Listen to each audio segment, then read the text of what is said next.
we are enjoying Sukkot. So if I look a little bit tired today, it is because we've been staying up super late into the night enjoying campfire discussions. We've been mid-rashing deep into the night, celebrating the Feast of Sukkot. And I'm excited to share a little bit about the feast that I'm going to right now at POTV's event here in Missouri. It's in Lebanon, Missouri, and I'm going to show a couple clips here, and this is what it looks like. Who I will raise up unto them. Therefore, fear you not, O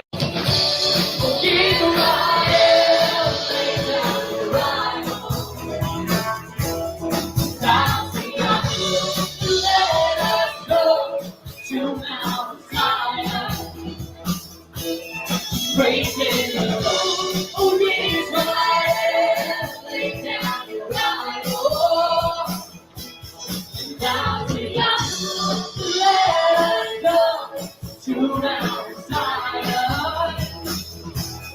praising the Lord.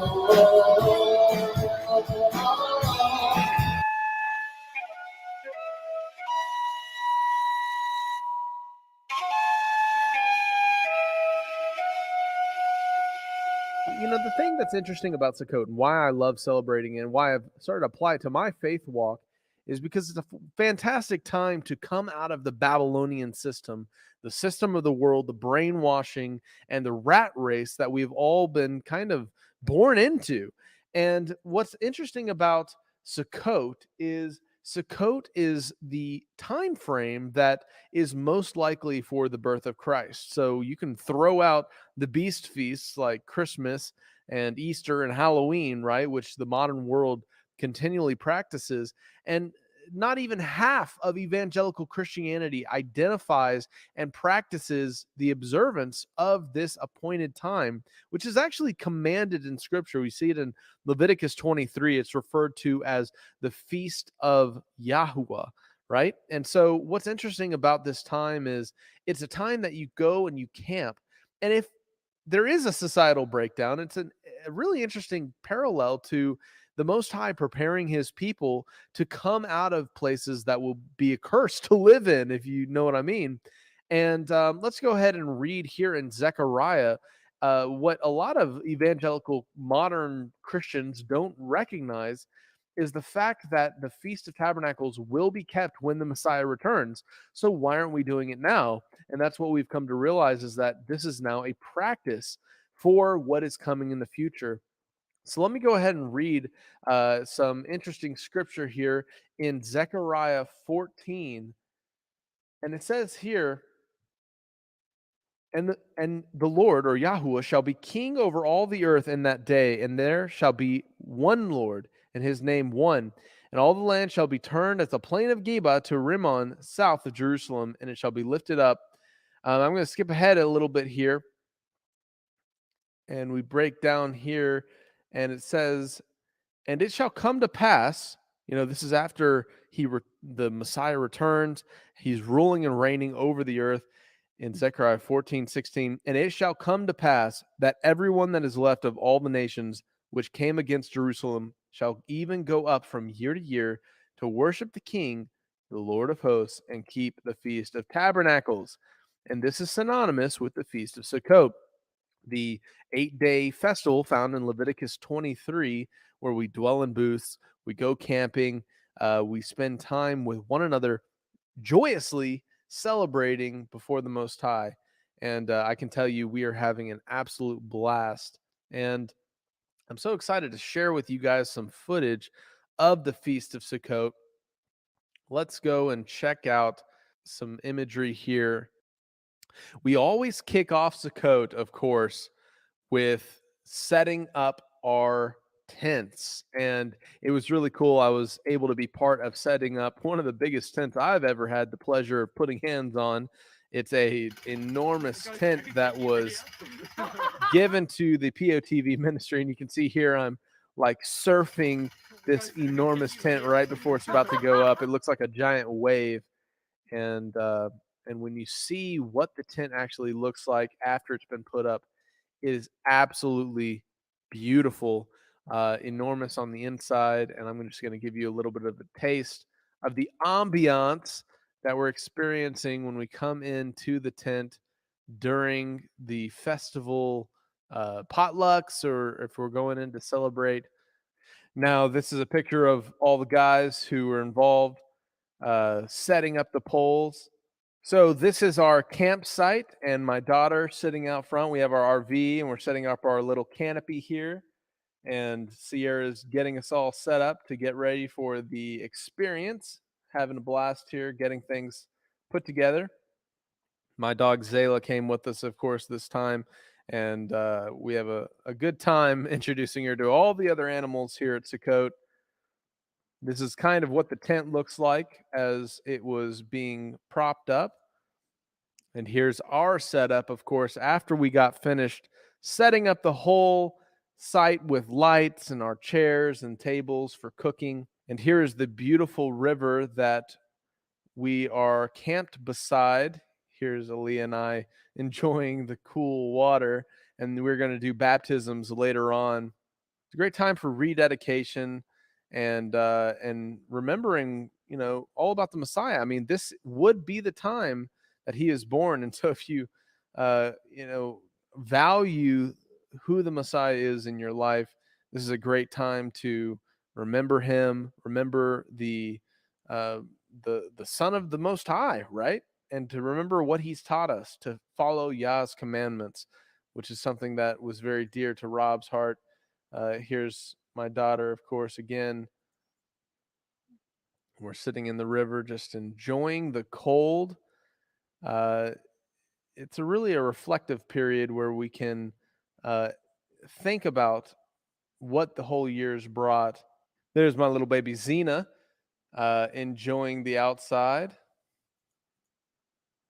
My sister and my family also came to join us, so it was really great to spend time with them. I always love kicking back in the hammock. This is my brother Caleb sitting back with my dog Zayla, enjoying Sukkot. Sukkot's a time that, when you come out of the rat race, not only are you exchanging the revelation that you've been given all throughout the year, you're also getting a chance to rest a little bit from the world. And if there is a big collapse, hopefully we'll all have a hammock to kick back in to wait for our Messiah to return. You have got it pretty good, though. Part of the command of keeping feast is always blowing shofars. Some are better than others.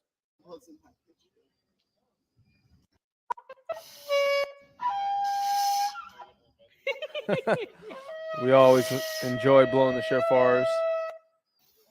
Here is a clip of the baptisms that happened during Sukkot. A lot of people came out to the river. Fantastic time. People going and rededicating themselves to the Most High, or if they've never been baptized before, taking the plunge for the first time in Yahushua's name.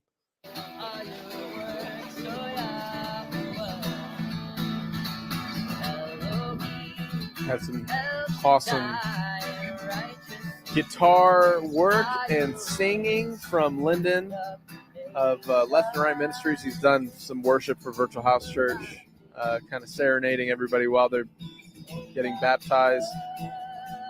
And this is a real important moment for a lot of people's lives.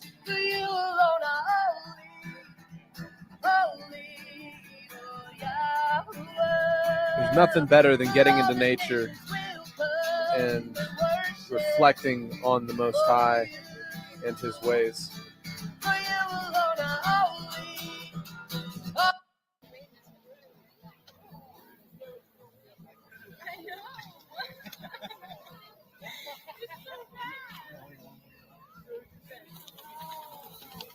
What baptism represents is the old man going into the water and floating away. And we always do this at the beginning of Sukkot. It's beautiful because we start out the feast just fresh. And because it's a time of joy, it's great to just go into it, rededicating yourself to the Most High, because that's the whole point of Sukkot, is celebrating the Most High. This is the camp at Sukkot. There are well over 500 people at this event, And just to give you a little taste of the ambience of the tent, now that we have it all set up, it's almost like a starry night inside. And it's not just light bulbs that we look at. We go outside and enjoy the stars sitting by the campfires. It's an amazing experience, and it's so fantastic to fellowship with other people. Thus speaks Yahweh Elohai of Yasharel, Israel, saying, write you all the words that I have spoken unto you in a book. For lo, the days come, says Yahweh, that I will bring again the captivity of my people Yasharel. And Yahweh says Yahweh. And I will cause them to return to the land that I gave their fathers, and they shall possess it. Whom I will raise up unto them. Therefore, fear you not, O That's me and Aaliyah here in the middle of the meeting. It's so important to instill some of these events and these times, these set apart times in the lives of our children, because the world's ways, inherited in innocence and kept in ignorance. But what we've come to realize is that this is something to be passed on to the next generation, because it's all about our Messiah and all about the Most High. And this is what Rob taught all the time. We praise the Elohim Yaakov. Come on, sing it out. We praise the Elohim Yaakov. Who was and is and is to come. We praise the Elohim Yaakov. Who gave us one and only Son. And the best part is every night we have just a full-on blast party and enjoy the feast together.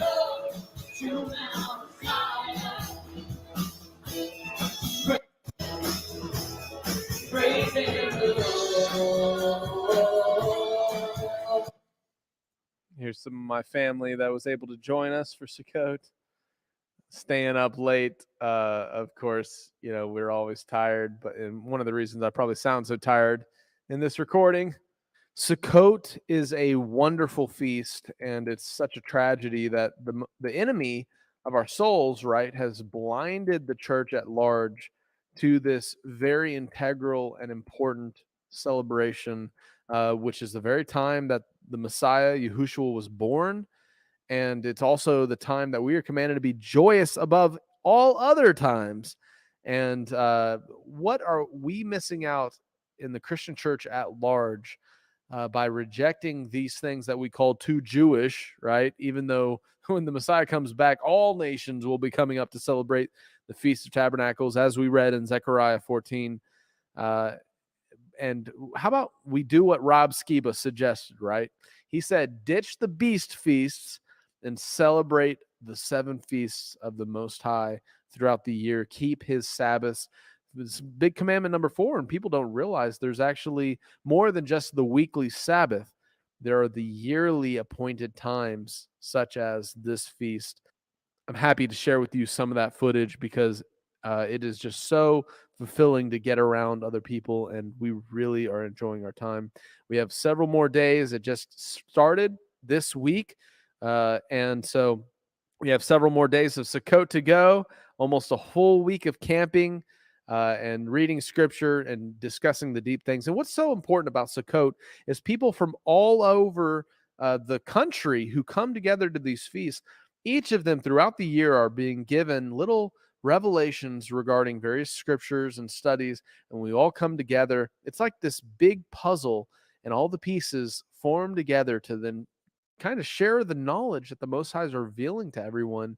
And it's just such a time for spiritual growth and depth of conversation, and you won't find anything like it because people are actually super excited to finally get around others who share their convictions and share their faith walk.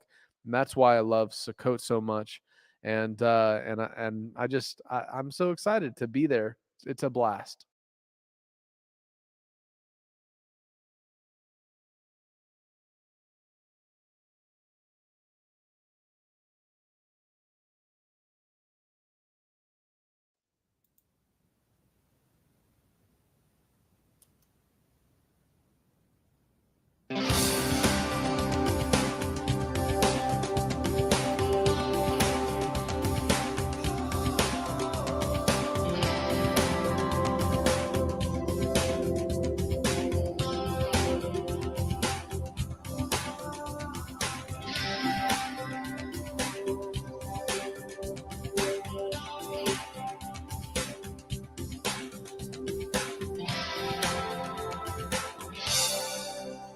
And Shabbat Shalom, everybody, and welcome to the Virtual House Church. Sorry we got off a couple minutes late here. We are all celebrating Sukkot, so everybody's trying to find a good internet connection and getting organized and stuff like that in the midst of Sukkot. If you're joining us here for the first time on the Virtual House Church, you can go to virtualhousechurch.com is our primary website, virtualhousechurch.com. Some introductory stuff there on the front page for you to check out. There's a fellowship finder, so if you're looking to connect with somebody in your area that may be in line with your views here on the keeping the Torah and all that sort of thing, this is a map put out by 119 Ministries. Lots of people all over the world to potentially connect with there. Some cool videos by Zach Bauer from New to Torah also on that page. And in the top menu, you see who we are. That's just about Sheila and I, what we believe, our statement of faith. Coming Out of Babylon is a resource for people who are really brand new and have a lot of questions. How do we do this? How do we do that? What about the feasts and all that sort of thing? That's a great resource for you there. Virtual House Church Store. You can click on the calendar here, and that should open up a PDF for you. It's a free calendar put out by Kevin and Amanda Roberts. It has a Hebrew calendar superimposed on top of our Gregorian calendar. If you'd like a printed copy, you could click on the domestic if you live in the United States, or international if you live elsewhere, to get a printed copy. Also, Juan Carlos, same thing. Click on that. It gives you a free PDF for you to check out of the calendar that he's keeping. It's slightly different than the one by Kevin and Amanda. And if you scroll down, we're getting ready to start over. So it's a good time to get your Torah study workbooks. I will tell you that you'll get them quicker through Amazon and cheaper through us. So if you want to get them right away, go ahead and order there through Amazon. If you'd like to wait and get all 5, I do have a few left in inventory and more on the way, but it seems like it takes a lot longer these days than it used to for me to get my inventory in. But anyway, you can get those before we start Genesis up next week. And the PDF version right here, you get those instant download, and you can print off the weekly studies for your home fellowship group or your whoever you're meeting with, your family, whatever. And of course, the Ephraim Awakening DVD-ROM, which contains all the resources that you see there. So then down below that, we have what do we do about Paul and Galatians. A couple of links there. The common frequently asked questions, that sort of thing is dealt with in those links. And then below that are the weekly studies. And this week we're doing week number 54, the last Torah portion for this year's cycle. You see the scriptures on the right-hand side there. Hopefully you at least took the time to read those scriptures. We'd like you to do that before you join us if you can. Read through the scriptures and or listen to the broadcast from 2013 or watch the broadcast after that we did. This is a ministry called Parsha in 60 seconds, and Parsha is the Hebrew word for study. And basically what they do is they distill the Torah portion down to 60 seconds. So we can go ahead and listen and watch that to get us started here. Welcome to Parsha in 60 seconds. Today's portion is from Deuteronomy 33:1 through 34:12. It is called Vezot habracha, which means, and this is the blessing. Before Moses died, he bade the Israelites farewell with a long, detailed blessing. Moses prayed that the tribe of Reuben survive, though its numbers were few, that Judah would be restored and helped against its foes, that the Levites would have substance, favor their undertakings, and smite their enemies. Benjamin would continue to rest securely beside God, between God's shoulders. Joseph to have a good harvest. Zebulun to rejoice in its journeys, and Issachar in its tents. Gad like a lion who executes God's judgment for Israel. Dan like a lion's whelp that leaps from Bashan. Naphtali to take possession of the west and south. Asher to be the favorite among the tribes, dip its feet in oil, and have door bolts of iron and copper and security all its days. Moses then praised God for being a mighty protector like no other. At 120 years old, Moses climbed a mountain, saw the land, and died. The Israelites mourned for 30 days, and Joshua, filled with God's Spirit, became their leader. Never again did a prophet like Moses arise, who spoke face to face with God. And that is Vezot habracha in 60 seconds. All right. That's awesome. And of course, there's other notes and stuff you can check out. I always recommend these commentaries by Ardell from Your Living Waters. Definitely worth checking out. You can click on those PDFs and download them. Definitely worth reading. And some other notes from previous years here on the show page. And of course, we end as usual with the Psalm 91, the prayer of protection for end times right there. All right. Now, with all that said, let's go to my co-hosts here, Juan Carlos and Jake Grant, all of which are celebrating Sukkot. Hey, guys. Shabbat shalom. Shabbat shalom. Shabbat shalom. Hey, so Juan Carlos, you're on day 4, I think, on your calendar of. Yes. Today I'm in the day 4. I started Sukkot on Wednesday this week, and so have been enjoying Sukkot so far. It's the best time of season of the year, you know. Yeah. Are you doing it with any fellowship, or are you just doing it at your house, or what are you doing? Actually, I was invited outside of the city to a place that I built my own sukkah. First time in the year, so many years waiting to build a proper sukkah. So I did it this year.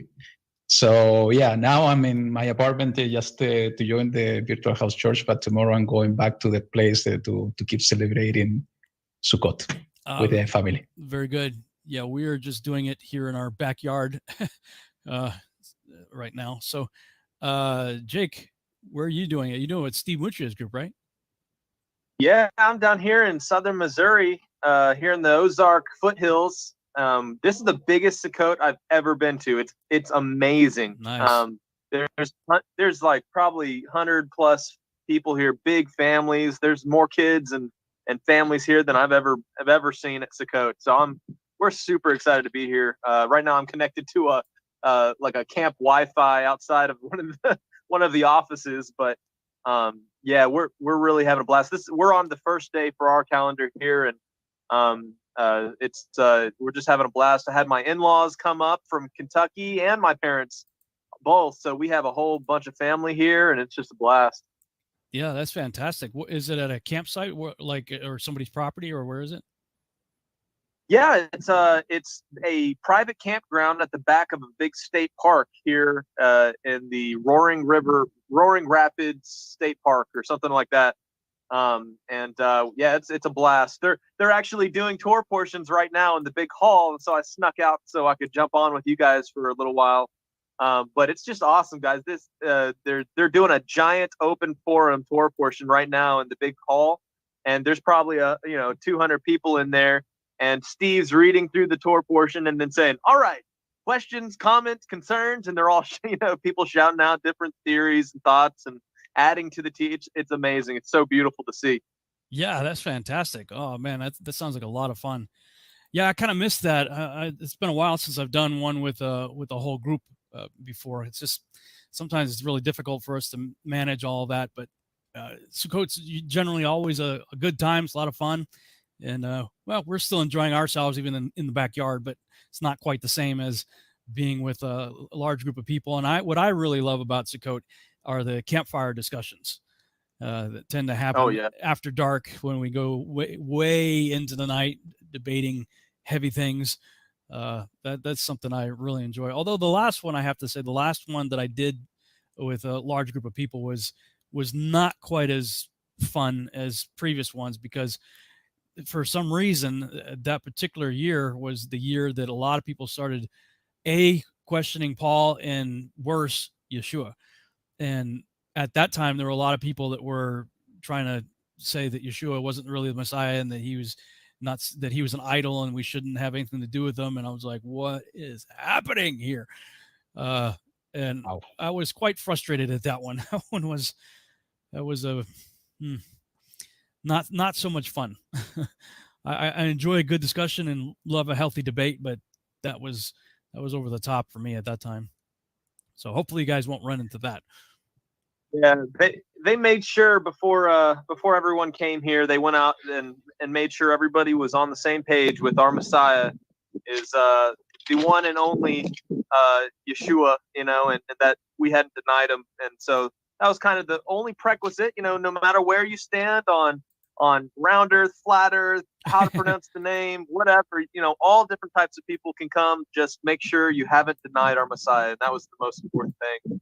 And it's a great time to come together.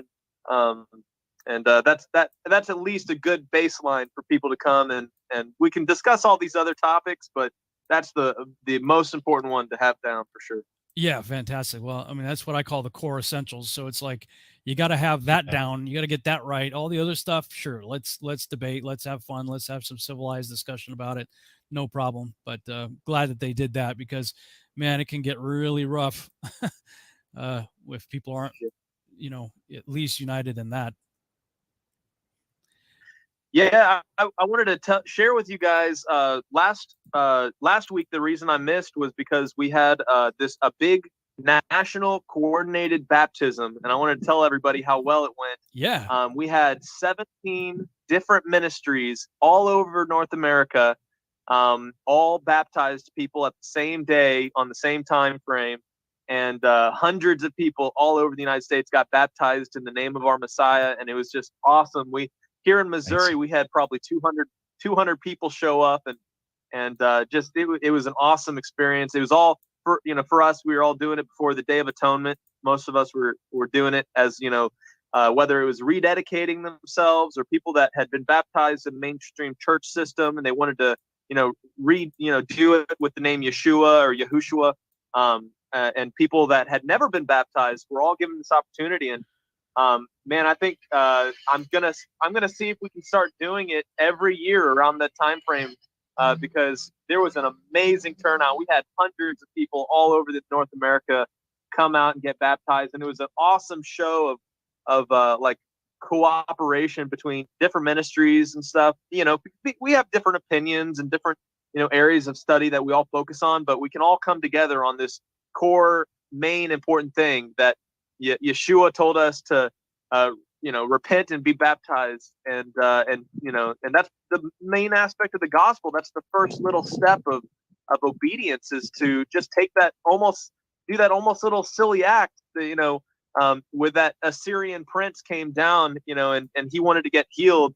The prophet told him, yeah, go and mikvah in the Jordan 7 times, and he was like, that's silly, and his servants told him, if the prophet had told you to go and do some crazy feat, wouldn't you go and do it? And you know what? He was like, yeah, you're right. And he goes and he does and these are all foreshadows of the amazing, picture of baptism that we have in the New Testament with, the old man being laid to rest and that being born again into new life, that old youth flowing down the river of living water. And a lot of people all over got to experience that for the first time or rededicate. And I just want to tell you guys how that went. It just was awesome, and we're going to be doing it more. I think there's a lot more people out there that would love to, step out in faith and walk that out, that haven't had the opportunity, and so I'm just all excited about it because we it's a great time to do that around the feast. We know historically people would mikvah before the feasts as a preparation, as a outward sign of repentance. And especially coming up into the Day of Atonement, that's definitely a time of introspection and reflection and repenting of all the stuff. And so, it's a great way to symbolize that sign of repentance. And it's also a very important thing for, being baptized into the name of our Messiah. And so anyways, I wanted to share that with you guys. Yeah, that's fantastic. That's wonderful. I saw some of the pictures and stuff you were posting that looked like quite the event. Very cool. Yeah, maybe next time, Jake, and I think I mentioned this other day, we can try to organize something worldwide. I will be happy to join the doing something similar from here. That would be amazing. Just this first time, this is the first shot. We only promoted it for maybe like 2 weeks or so.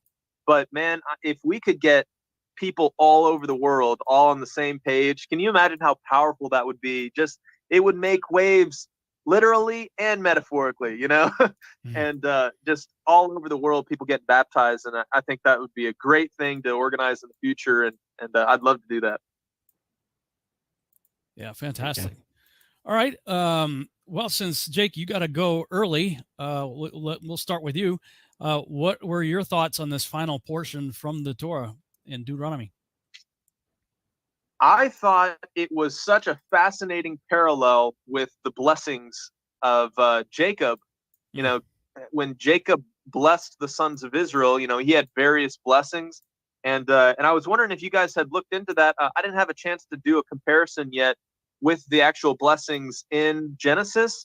But isn't it so fascinating that in the same way, before Jacob died, he blessed the 12 sons, and Moses, before he died, gave them, also blessings. And I just found that really fascinating.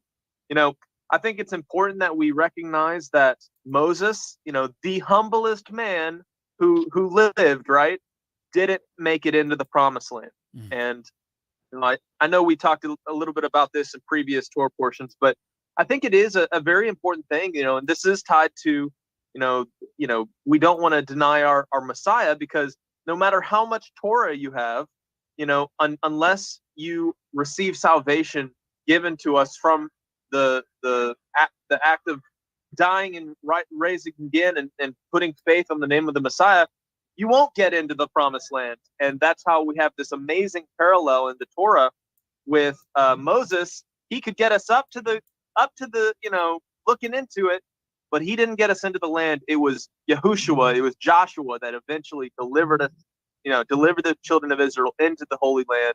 And in the same way, it's important that we recognize that our Messiah is how we make it all the way in, and because he's the one that has made it possible for imperfect men to be reconciled to a perfect Creator. And so I was just really fascinated with the various blessings of the children of Israel. One that right off the bat that stood out to me, I believe it was I'm looking here, just making sure it's the right one. Is I think it was Gad or Reuben who says he will not. Let me find it real quick here. Reuben will live and not die, but his men will be few. And it's just interesting because we know that some of the blessings that came from Jacob, there seems to be some parallels here, and I want to do a fuller study to do a comparison of the two. But we know that sin passes down generationally, to the third and fourth generation is what the Scripture talks about. And I can't help but to wonder if some of these blessings that Moses is pronouncing over the children of Israel is kind of a continuation of the sins of the patriarchs. That we have. Of course, Levi was very very zealous, and we have that story of Levi and his brother going into to kill the men who had raped Dinah in Shechem, and whenever you look at some of the other extra biblical writings, we find that Levi was very zealous for like the priesthood and kind of the more priestly aspects of the his heritage, and so I think there's a lot of interesting parallels here, and I would love to see if anybody who's watching this, if maybe they compared the various blessings of the sons of Jacob, through Genesis and also here in Deuteronomy, and maybe there's more we can learn. That I think there's interesting characteristics that are placed on each of these children of Israel, and whenever you talk about Ephraim and Manasseh, an interesting thing that I've been learning recently is how Jacob, whenever he prophesied over Ephraim, he said he will become a multitude of nations. He said that Manasseh will become a great nation, but he said that Ephraim will become a multitude of nations. And in a way, in his blessing that he was placing over Ephraim, one of the sons of Joseph, he was almost telling him, guess what?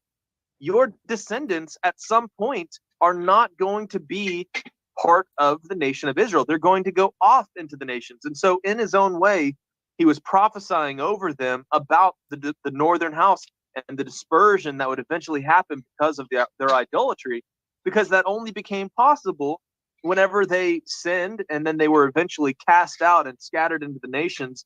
And Ephraim lost their identity as a tribe of Israel and became a multitude of nations. And so there's just some really important things here with these blessings. And I think some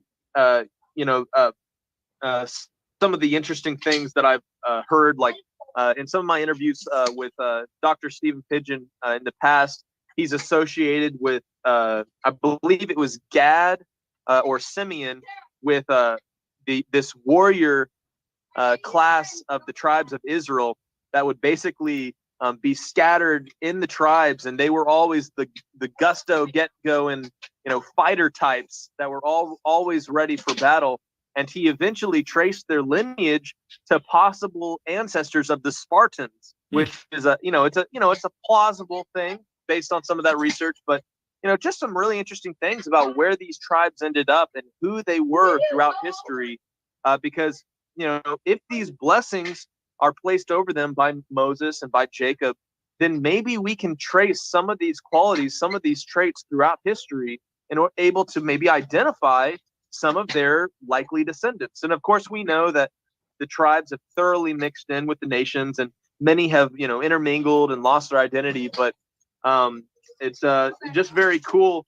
I kind of had this idea, like making a bunch of T-shirts for each tribe, and each color T-shirt will be the color of like one of the stones, because we have on the breastplate of the high priest.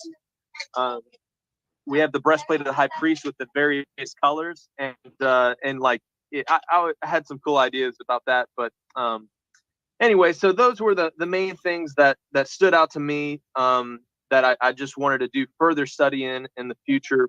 But also just the fact that, can you imagine how Moses would have felt going through all of this trouble over the years, and all he gets to do is look out over the promised land, and he didn't get to go in. Man, that guy went through so many heartaches and bad experiences, and so he's like, all right, getting to look out over the Holy Land. So maybe he gets his experience to get into the Holy Land whenever the resurrection happens. And so maybe that's his consolation prize, I guess. But the one thing that's fascinated me is how it talks about at the end of the Torah portion how nobody knows where Moses died and was buried. And I find it interesting because I had always thought that he had died on a mountain and was buried on some mountain. But in a closer inspection, it says that he was buried in a valley in the land of Moab, opposite to Bet Peor. But no man knows of his grave today. And of course, we have that interesting account of Satan contending over the body of Moses. Forgive me, I'm spacing on the reference. It's in Jude. But we have that interesting. Sorry, what was that? In Jude, in the book of Jude. Yeah, and of course, that's just a peculiar, thing in itself. Like, what in the world? What is that all about?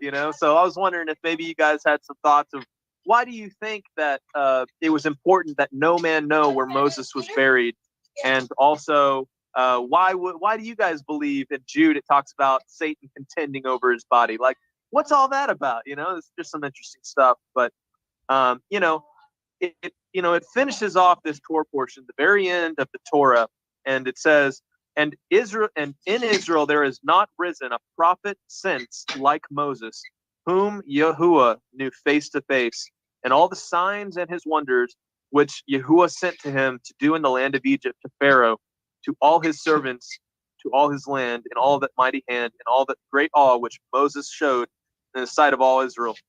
And that's why it's so important that we know the prophet likened unto Moshe, right? The Messiah, Yahushua. Because we know that we've talked about it many times during these virtual house church discussions about the greater Exodus and the regathering, and it talks about in the prophets where no more will they say, "Thus the Lord lives, who brought the children of Israel out of Egypt," but the Lord lives, who brought the children of Israel from the four corners of the earth and from all the islands of the sea, and drew them back in. And that's something that is yet to happen, because I don't know about you guys, but it's still pretty miraculous, the things that have been recorded in these Torah, in the books of the Torah and the Exodus accounts and the miracles. But man, oh man, am I looking forward to when no more are we going to say, we follow the Lord that brought up the children of Israel out of Egypt. Instead, we're going to be saying, we follow the Lord that brought up all the tribes of Israel from the four corners where he scattered them and brings them back in. And who is it that the staff is joined together of Ephraim and Judah? That's under the hand of the Messiah, our Savior. And that's why this stuff's so important to study through the Torah portions. And man, it's just been a blast to go through these Torah portions with you guys. And I love discussing this stuff. And there's always going to be more to learn next year. So, yep.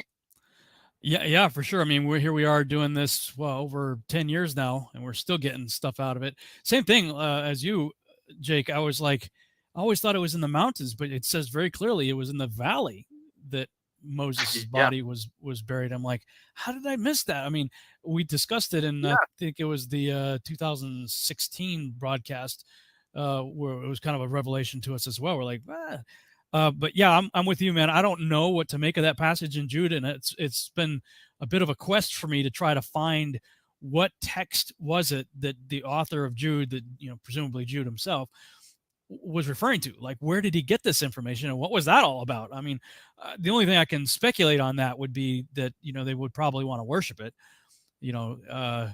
Same thing with the the snake on the pole thing. They started worshiping that thing too.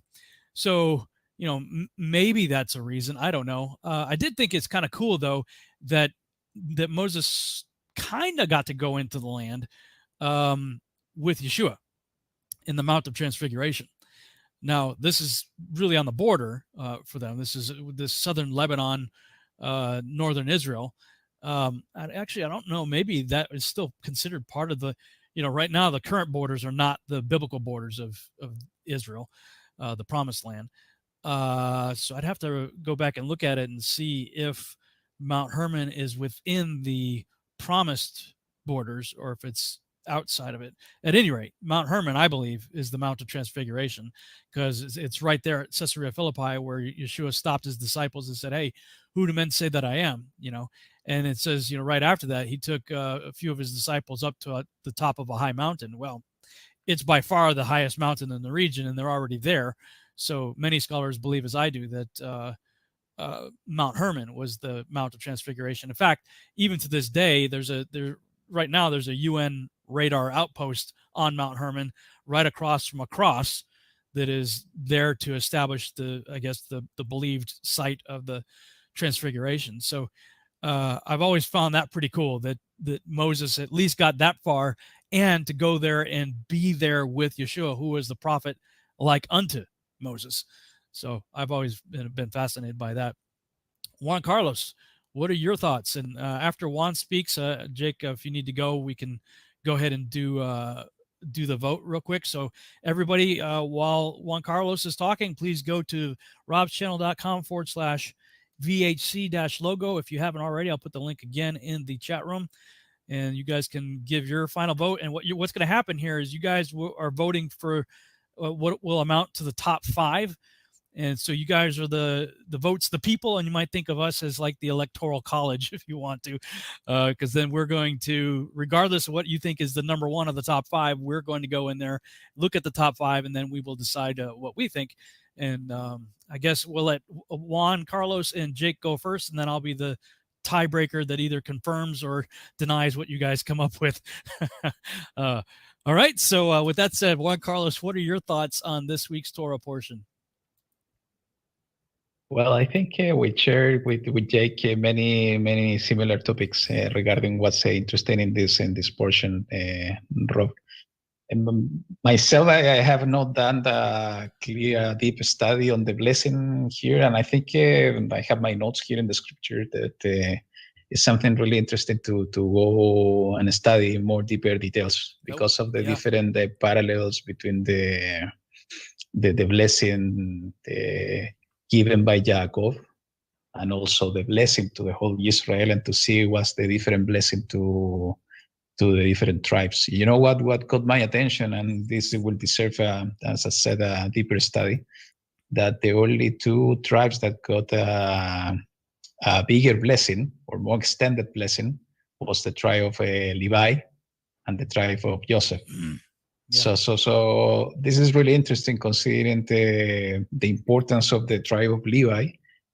And somehow in the way that I felt this, it was somehow related to everything that Moshe and Aaron went through during their time in the wilderness.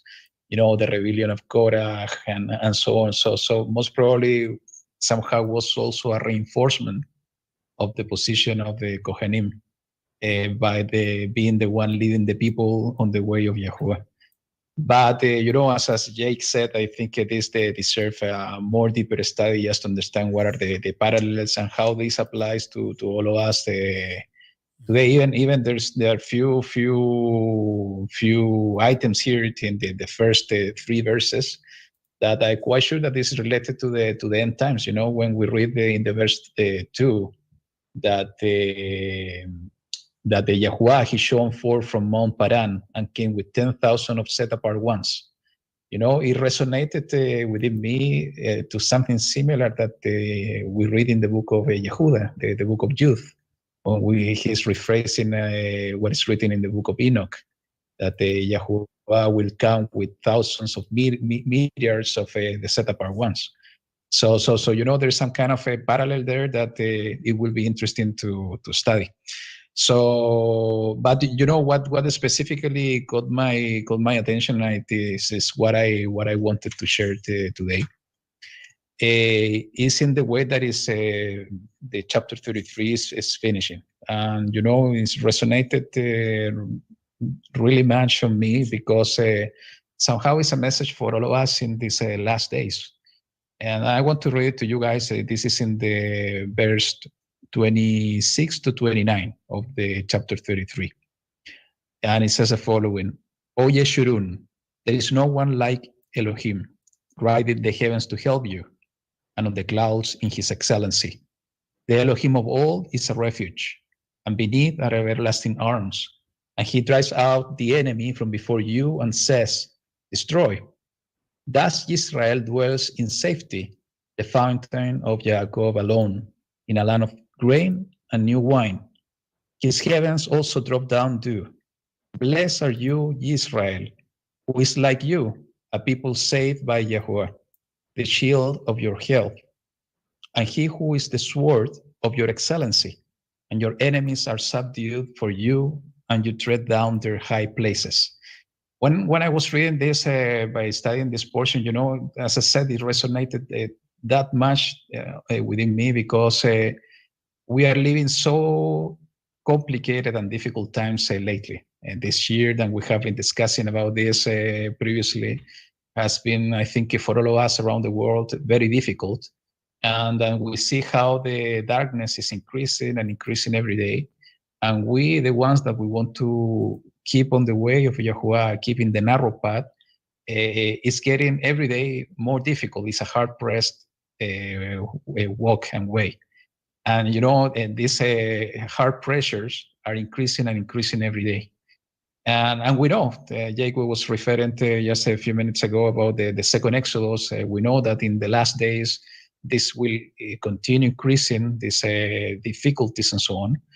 But we see here in this passage that is part of the blessing that Moshe delivered to the people of Yahuwah, this amazing promise that is for all of us, and is something, a reminder that is Yahuwah the one saving his people. Is the Yahuwah the one fighting the battles for us. And this is part of the blessing, the amazing blessing for all of Israel. And we are part of Israel. We are celebrating Sukkot now. And the meaning of Sukkot is so amazing. I was sharing in a video in my channel the other day that, the significance and the profound meaning of Sukkot is so such a blessing that is basically is the establishment of the kingdom of Yahuwah, is the future booth of Elohim, as is written in Revelation, coming down to earth with the New Jerusalem and Yahuwah himself living among his people, among his creation, once again in the same way that was done at the creation in the Gan Eden. So we see now during this time of feast that this amazing blessing of protection, and a reminder for all of us that no matter that we are going through difficulties, no matter that we will go even through very hard times in the near future, is Yahuwah the one protecting us?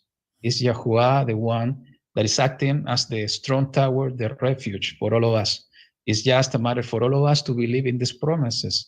It's a matter just for all of us to take refuge in Yahuwah himself in order to be safe. And you know, the additional amazing thing in this, that it says people saved by Yahuwah. And we know what's the real name of our Mashiach. It's Yahuwah safe, Yahushua. So even in this small passage, we see this amazing promise that Yahuwah will save his people through Mashiach. So you know, this is something that resonated to me really much, and I wanted to share with you guys, because it's something for us in these days. It's through Yahushua, just taking hold on his hand. And you know, even it was funny that you mentioned about your experience in the last Sukkot, how many people was rejecting Yahushua as the Messiah. You know, because I wanted to share this topic to you. So you know, everything is connected some time to time. It's Yahuwah just leading our words. So it's a reminder, we need to hold the hands of Yahushua, because through him, Yahuwah will save us during this period of time. It's part of the blessing of Moshe. And you know, there is an interesting parallel as well regarding the same. It is written by the words of Paul, Shaul, that in the last days we will hear about peace and safety, but sudden destruction will come over the nations. So a fake peace and safety is coming to the earth. But we know that through Yahuwah, we will have a real safety, a real refuge, a real peace. And there are few passages that you know is really interesting. I want to share with you. It's in the book of Jeremiah, chapter 33, verse 16, just to reinforce this idea. What is it? Hang on a second. Jeremiah what? Jeremiah 33. 33. Okay. All right. Verse 16. Okay. And this is talking about the end times. And let's read it from the verse 15 and 16. It says, "In those days and at that time, I cause a branch of righteousness to spring forth for David, and he shall do right ruling and righteousness in the earth. And on those days, Yehudah shall be saved, and Jerusalem dwell in safety. And this is that which shall be proclaimed to her, Yahuwah Tzidkenu, Yahuwah our righteousness." So we see this also, this parallelism, that we will see a fake peace and safety.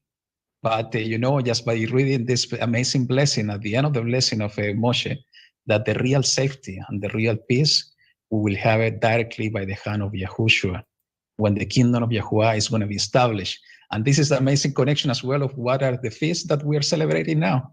It's Sukkot. It's a time of rejoicing. It's a time of peace. It's a time of remember that this is the promise of Yahuwah for all of his people. It's a time of peace, a time of rejoicing, a time of coming back to the original design of his creation. So you know, that's the most important part that it caught my attention. And you know, the second thing that I think Rob or you mentioned this is about the faithfulness of Moses.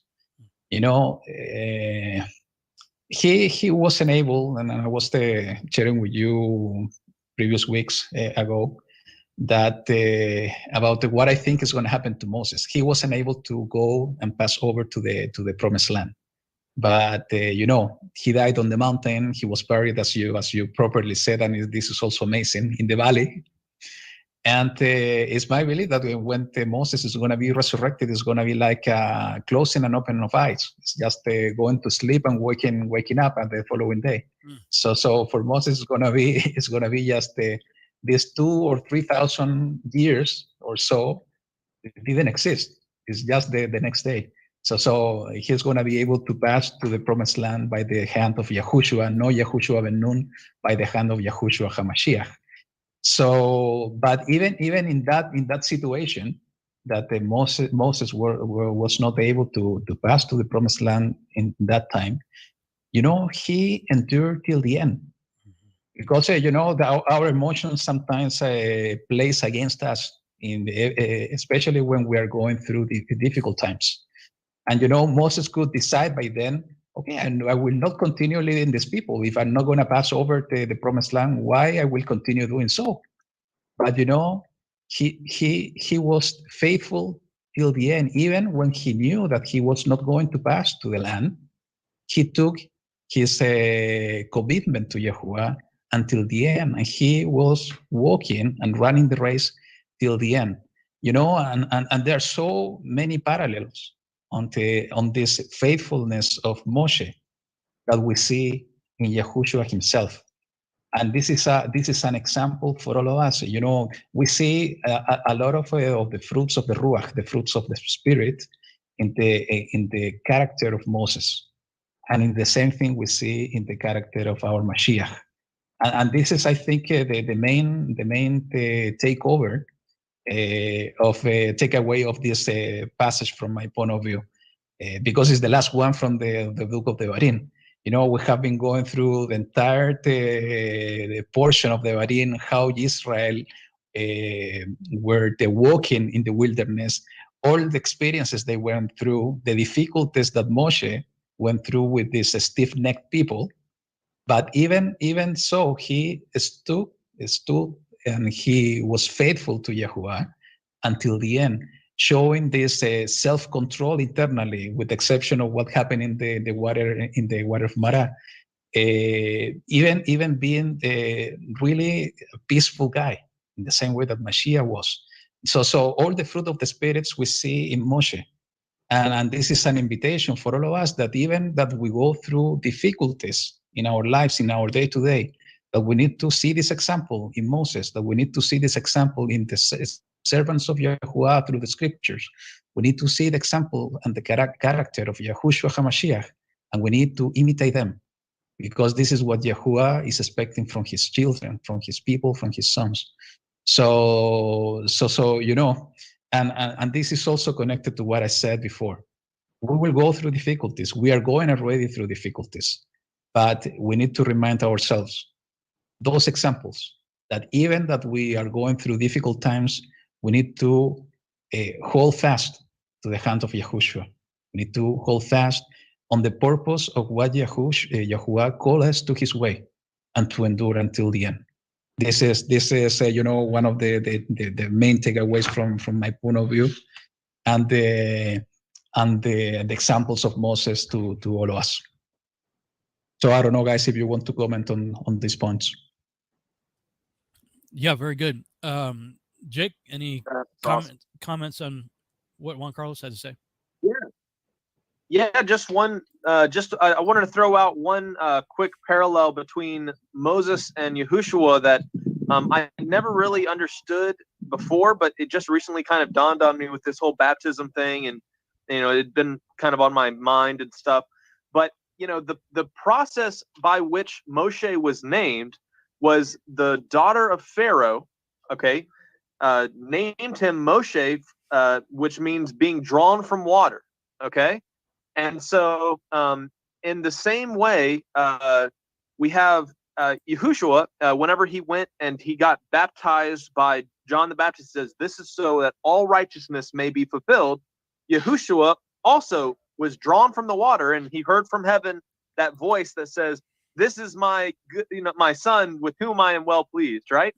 Well, the amazing parallel is that if we are to follow after our Messiah's example, one, it's another good reason to get baptized, but also it's a parallel with the adoptive process of becoming fellow heirs into another type of royal family, just as Moses was drawn from the water and adopted into the royal family, with the daughter of Pharaoh. In the same way, when we go through that baptism, process in Yahushua's name, we also are offered that opportunity to be fellow heirs with the kingdom of heaven. So it's another parallel there with the name of Moshe, being drawn from waters, that we see that Yahushua is walking out in the gospel account, there's got to be a significance that he's like, I got to do this so that all righteousness will be fulfilled. And so whenever we recognize that he is our example, and if we say we know him, we should walk also as he walked, then it's a great, a great analogy there of, in the same way that Moses was drawn from waters and adopted into that royal family, we are offered that opportunity to become fellow heirs with Christ through following him in baptism. And so that's something I stumbled across, another parallel there with the name of Moshe and why he was named that, and also in the Messiah kind of having us follow in that example of baptism. So, and also this time of Sukkot, I think Juan was mentioning Sukkot a little bit. I find it very interesting that it is this time of Sukkot that we're trying to keep these biblical feasts, doing Bible things in Bible ways, right? And the Feast of Sukkot is to go out and dwell in temporary dwelling locations, to dwell in tents, usually out of the city, going away from the cities and into the state parks, or sometimes the backyard's fine, but but I find it interesting that this time period where Yah would have us go and congregate and go and dwell in tents is also the time period that you have the enemy's high holy days, right? Halloween landings in October. And what is the premise of Halloween? Well, people dress up as ghouls and goblins, and they go into the cities, going door to door and all interacting in the cities, while we as believers often are drawn out and go camping. So, it's just it's an interesting time period, and there's a dichotomy there that really does show a separation with believers and the world system and how they celebrate their holy days and how we celebrate Yahuwah's days.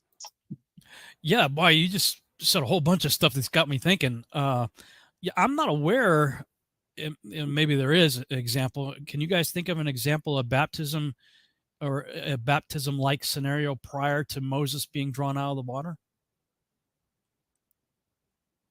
I can't think of anything. No, me neither. Well, I know we have the example of how in the creation account, there was water, right? Life and was then drawn from out of the water. waters, is born. The dry land separates from the waters, and how the firmament is placed between the waters above and below, which is a representation of almost a womb, and we're here in the middle. So if we go way back, that's some like Brad Scott, kind of agrobiolinguistic, ancient, looking into the very first few Genesis verses. Really, I'd have to think about that one. I can't think of anything like more explicit. I think it might be onto something there, because he's the prophet like unto Moses, and just like his life was in danger as an infant, and he was hidden away. We have Yeshua in a similar situation, and Moses is drawn out of water, and by the time of Yeshua, baptism had been taking place. I mean, that was obviously a thing back then. That's interesting, man. Nope. Well, was an example of you'd been coming saved through water. Saved through water, yeah. Yeah. I was even just thinking as a counterfeit of that the beast comes out of the sea. Oh yeah. Of Revelation. So there's that would be a counterfeit of that. But yeah, man, I mean, a lot of interesting things to chew on that you were just talking about there. And also, we have true beast feast taking place in the month of October with Halloween. I mean, that's about as evil as it gets. And for churches to do, we're doing a fall festival, they do that, as a substitute for Halloween, but many in the church won't do the actual fall festival of Sukkot. Kind of bizarre. Oh, yeah. All right. Let me switch over here just a second. And I'm just going to put up the, let me see if I can put up a hold screen here while I get a few things organized on this side here. So we'll call an end to the popular vote, so to speak. 217 votes, it looks like, total. Let me just double check something. 29, 28, 26. Yeah. Okay, cool.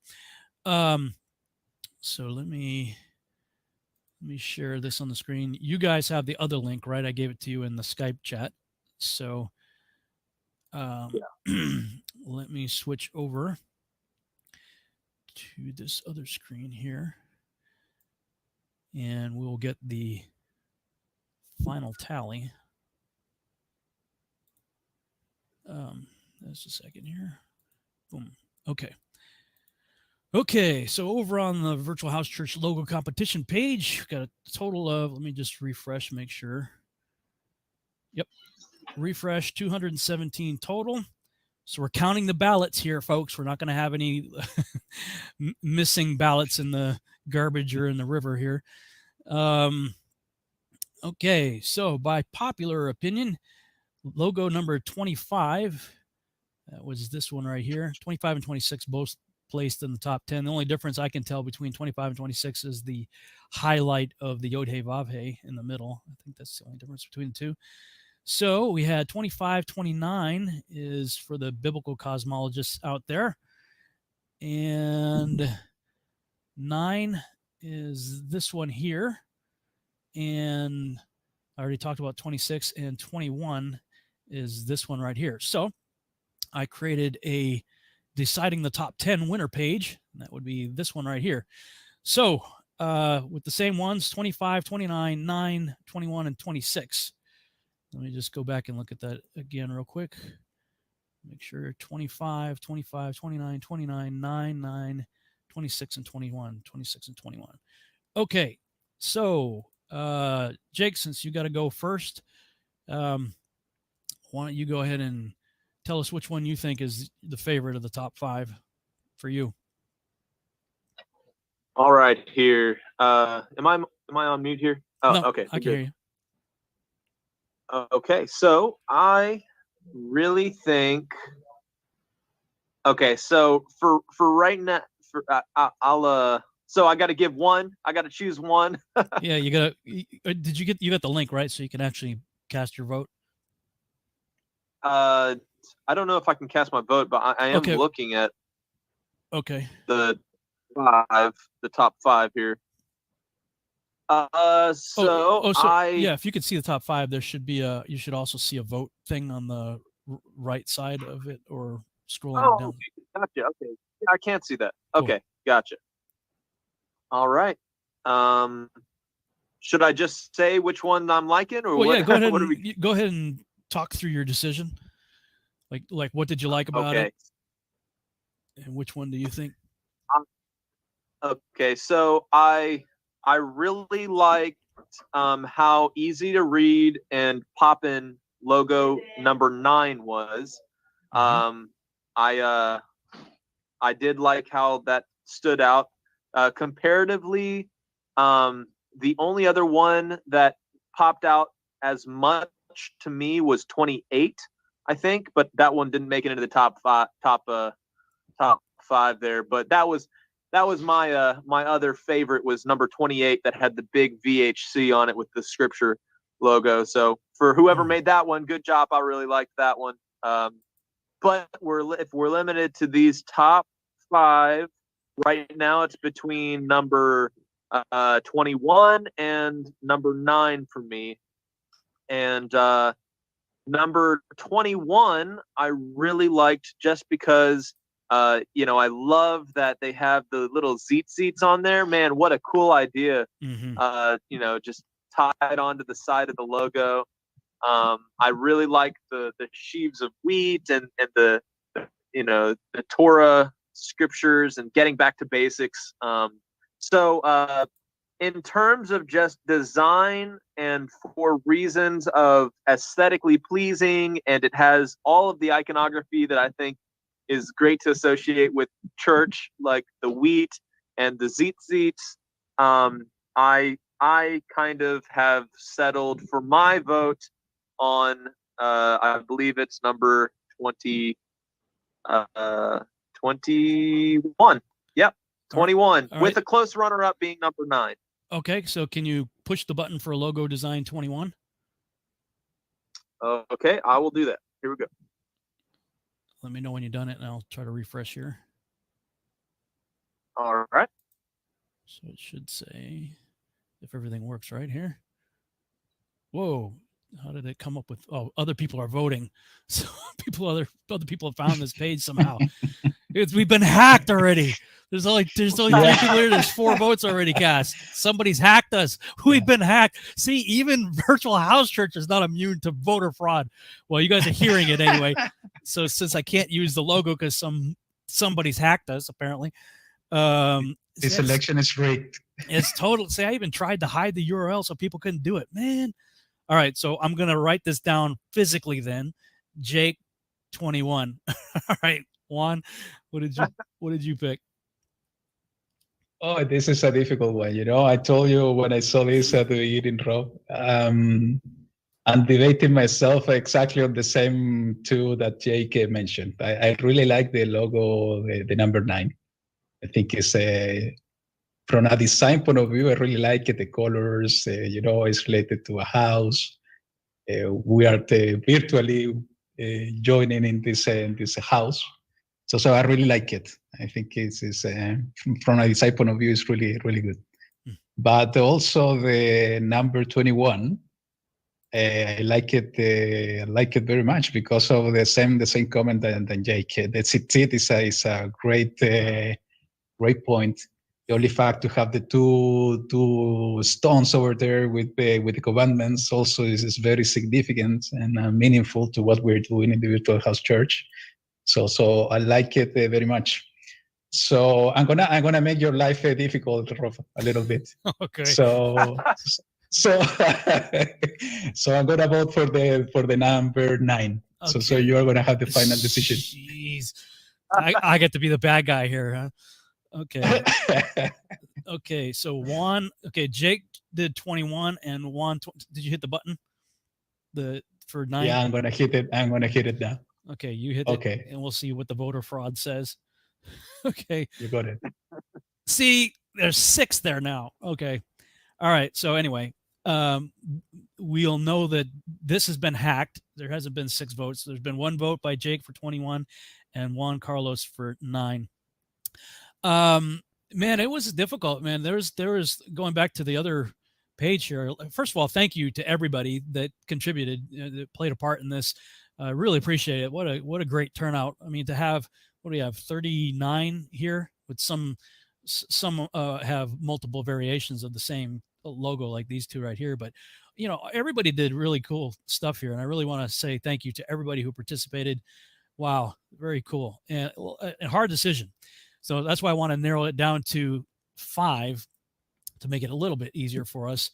You know, all of these 5, I really like all of them. Between 25 and 29, I think I would go at 25, which was the popular vote, just because I think it's a little cleaner with less of a highlight of the Yod He Vav He. Actually, this would make a great collector's coin. Like if we were to hire a company to make a collector's coin or something. In fact, I may go ahead and do that. I think that's pretty cool. Make a limited edition Virtual House Church collector coin or something like that. Pretty cool. And for those who are into biblical cosmology, this is really well done. I really like this, but just for the sake of not turning people off immediately, you know, that aren't on that page so far. I mean, we got to respect our brothers and sisters that don't quite get it. Although I'll tell you what, guys, I'm just going to warn you in advance. When we do the Virtual House Church next week, we're starting in Genesis, and I'm not going to hold anything back. Cosmology is right there laid out very clearly for us in the next store portion. Logo number 9 is very clean. This makes for good, like, you know, business cards and things of that nature. A very clean logo, and it actually kind of reminds me of like homeschooling or something. And since we're doing a home Bible study fellowship, I really like that. And again, 26 is pretty much the same as 25, except for the highlighted Yod He Vav He. But man, right from the beginning, when I first saw this one, I got to say, this has been my favorite all along.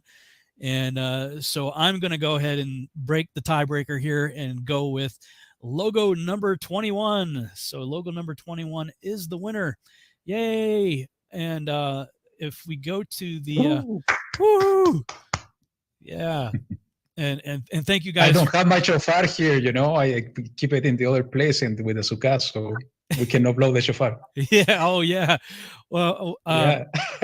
well.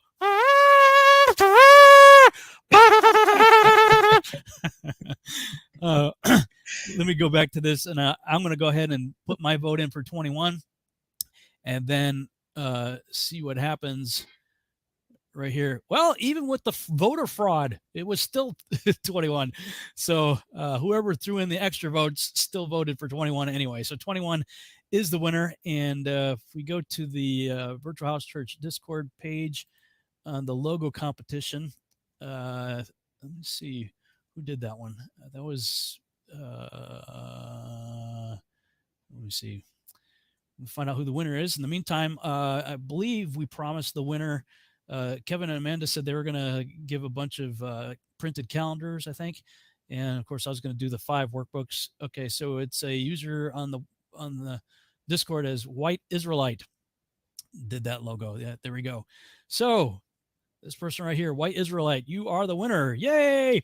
And so we'll have to get your contact information, and then we can send you your prize on that. And for those who are not yet joined up, I'm going to go ahead and take this opportunity. With our Virtual House Church server, there's a link right there in the chat room for those who would like to join in the conversation for other things. Maybe we'll have other competitions in the future, but there's different rooms you can have the general conversation. Of course, we just did the logo competition. Hebrew learning, biblical cosmology should heat up next week, probably. Prayer closet, what about Paul? And I'll probably be adding some new channels to the server shortly. So anyway, let me switch back here. Jake, any parting words? I know you have to get going. Anything else you'd like to say before you leave on either the Torah portion, the half Torah portion, or anything else in general? Yeah, just it's been so great getting to study with you guys, and I'm excited to get started once again going through the cycle, and I hope everybody has a blessed Sukkot. Whenever, whatever day you're on or whatever, this is an amazing time where we're actually commanded to rejoice. Like, oh, how terrible and a bondage and oppressing that is. My goodness. He says, rejoice before me. And so, I hope you guys all have an awesome time keeping those hard commandments to keep, right? I'm just so excited that get to come and fellowship with other people, and I hope everybody, no matter where you guys are or how you're celebrating it, that it's a blessed time and you guys are filled with joy, because this is the time that when Yahushua came down from his big fast, right? He was tempted by Satan, that he came down to Jerusalem and declared himself the fountain of living water, and that is so significant, and is through our faith in him that really we find that fountain of living water. And that's the same thing that he shared with that woman at the well, right? I come and drink from me, and I will give you waters where you'll never thirst again. What does that mean? Well, our Messiah is why we celebrate these appointed times. This is also a likely time period for his birth. There's of course the Feast of Trumpets, possibility out there, but also the Feast of Sukkot is another likely time that he could have been born, born on the first day, circumcised on the 8th day. So, whenever people look at these feasts and why you're keeping them, don't let any man judge you for new moons and festivals. Whenever you're coming out of the pagan system and the world's holidays, don't let people judge you when you're trying to keep Bible things and Bible ways, because they are all so crammed full of information and characteristics that we can learn about our Messiah. And so it's an amazing blessing that this is maybe my third, maybe fourth, like really Sukkot that I've really tried to practice. My first Passover was 2015, and it's just been an amazing journey of learning these things. And every year there's all new types of revelations and insights that people bring to the table, because we're all coming hungry, to discuss the word of Yah. And so it's so exciting to be, here in this time, and, rejoice, because it's the feast is here, and we've been waiting all year for it. So I hope you guys have a blessed time, and I'll see you guys next Virtual House Church. Shalom. All right. Thanks so much, Jake. Amazing. Hey, tell Steve and everybody else we said hi for us. Wish we Yeah. wish Will we were do. there. All right. All right. Kasameach Shabbat to everybody. Thanks, bro. Bye.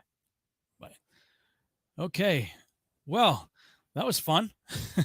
Oops, there we go. Let me switch Yeah, it was settings. really fun, Rolf. We were waiting, just to get to Sukkot, and not only to that, also to have this voting for the logo of the virtual house. It was really fun. Yeah, unbelievable. Even that, I tried to make it as secure as I could, and all that stuff.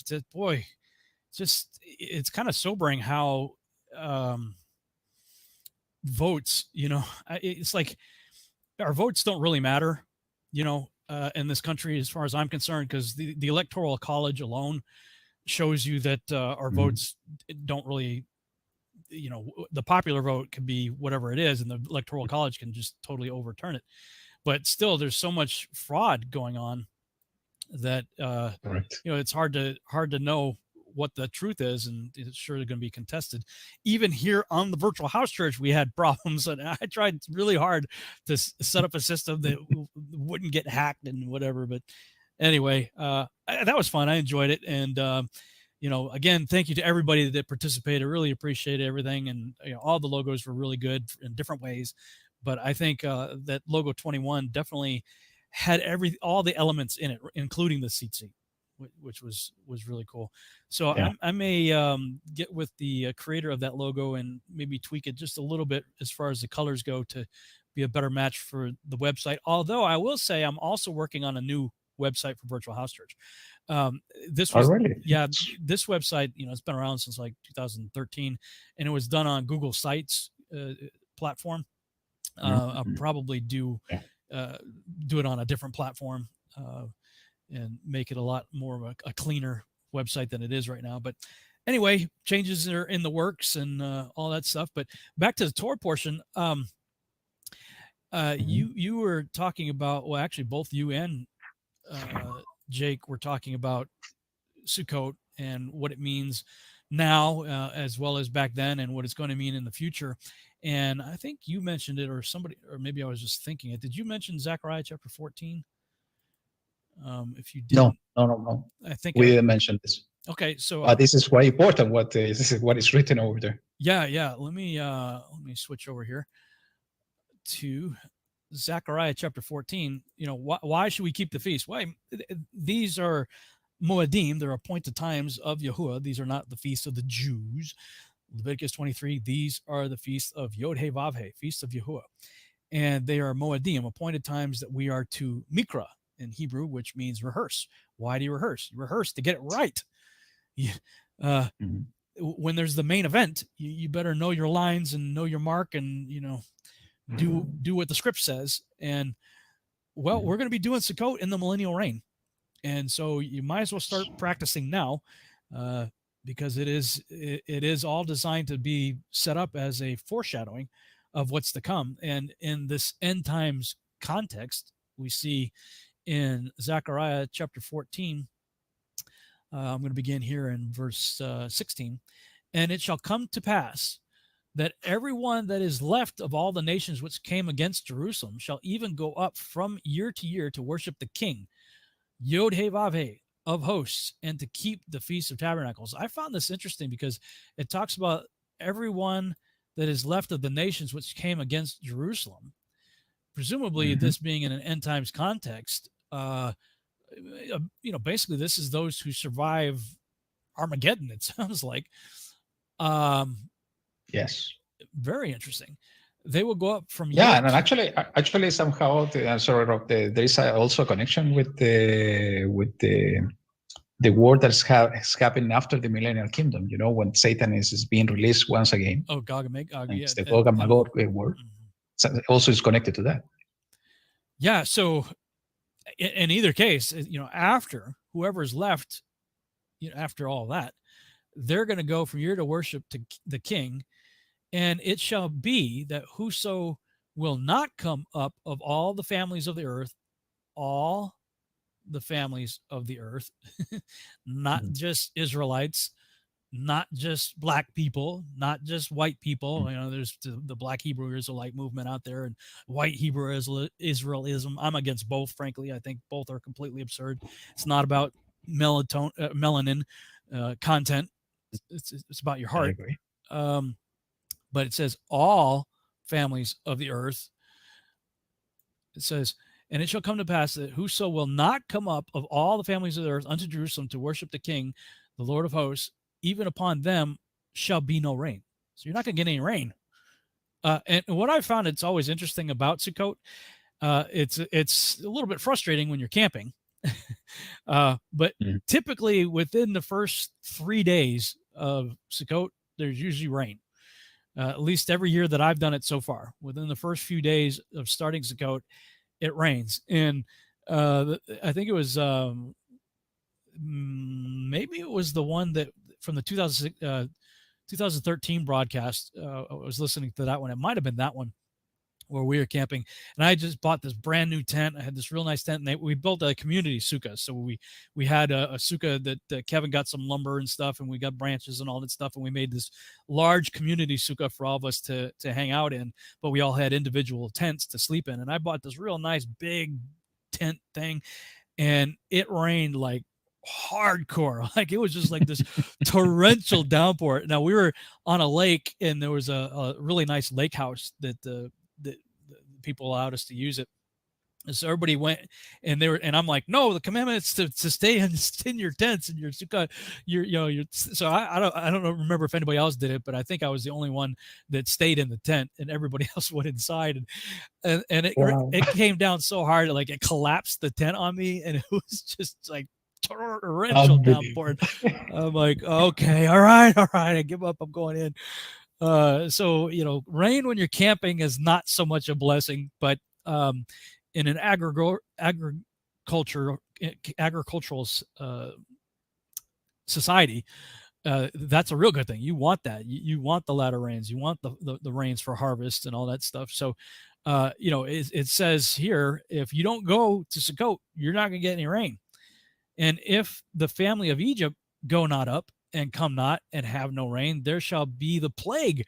So if you're in Egypt, you're not only going to not get rain, you're going to get a plague also, wherewith the Lord will smite the heathen that come not up to keep the Feast of Tabernacles.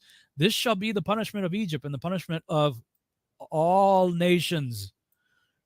All nations. That's everybody, guys. All that come not up to keep the Feast of Tabernacles. And, this may sound like a harsh commandment, but I mean, really, this is the particular Moedim that comes with a commandment to have fun. Like it's supposed to be joyous. Like I command you to be full of joy. Oh, the horror of legalism, and you use your tithe money to do it even. Oh, use your tithe money to have fun.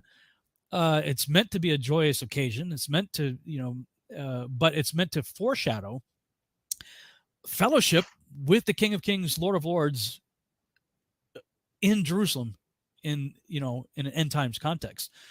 So you might as well get used to practicing having fun and being united with our Savior. Start practicing now. Yes. Why not, right? This is the moment. Yeah, this is the time to do so.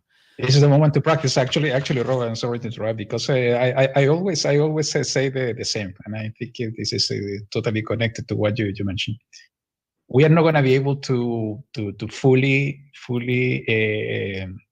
observe this feast now in the dispersion. Mm-hmm. There is a lot of commandments, and we have been going through the different portions in the Torah, in the spiritual house, that we can do it only in Jerusalem and when the Malchut, the kingdom, is established. Mm-hmm. So why I always what I always like to say is that we, as the first and second generation of Israel, and went through the wilderness for 40 years, we are also in the same process.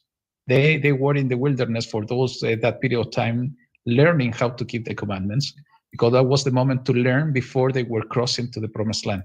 Because it was commanded by Yahuwah that in the promised land they needed to keep it without failure.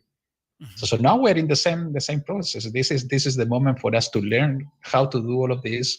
We are going to make mistakes. Most probably, it's a journey in itself. It's walking. We're walking the way, and this is part of the walk of in the way of Yahuwah. But it's the moment to learn how to do it with all our heart, with all our spirit, all our strength. Because when the time comes and we're going to gather together, we're going to keep it, all of us together with our King in the promised land. So it's the time to rejoice. And the other day I was looking for some information and just to look for a few studies that I have been working on.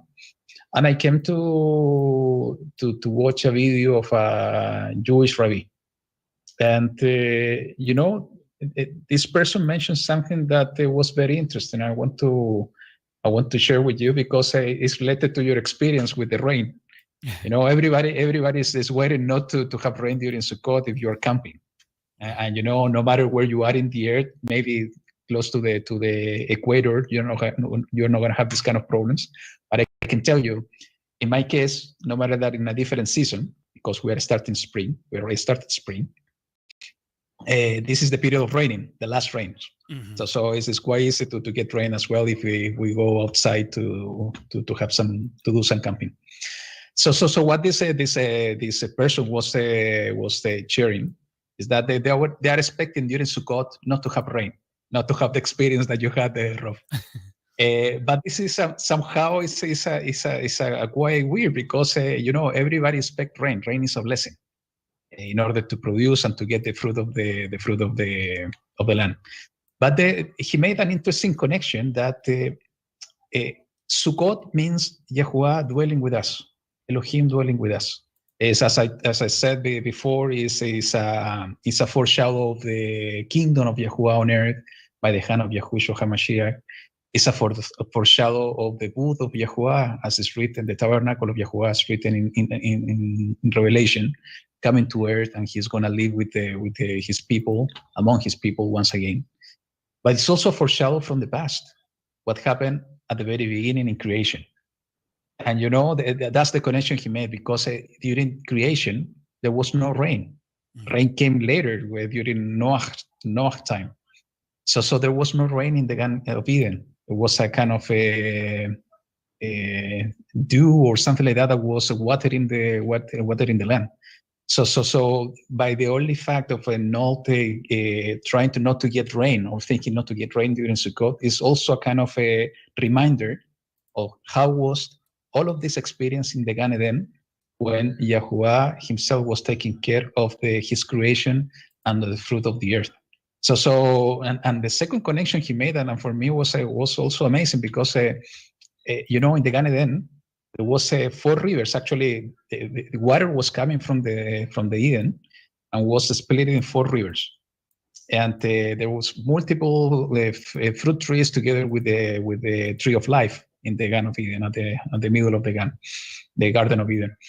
And it's exactly the same thing we see in the restored creation in Revelation, where we see the tree of life side by side of the river coming from the temple of Yahuwah, from the presence of Yahuwah, in a kind of parallel to what happened at the very beginning. And this is everything connected to this period of time to Sukkot.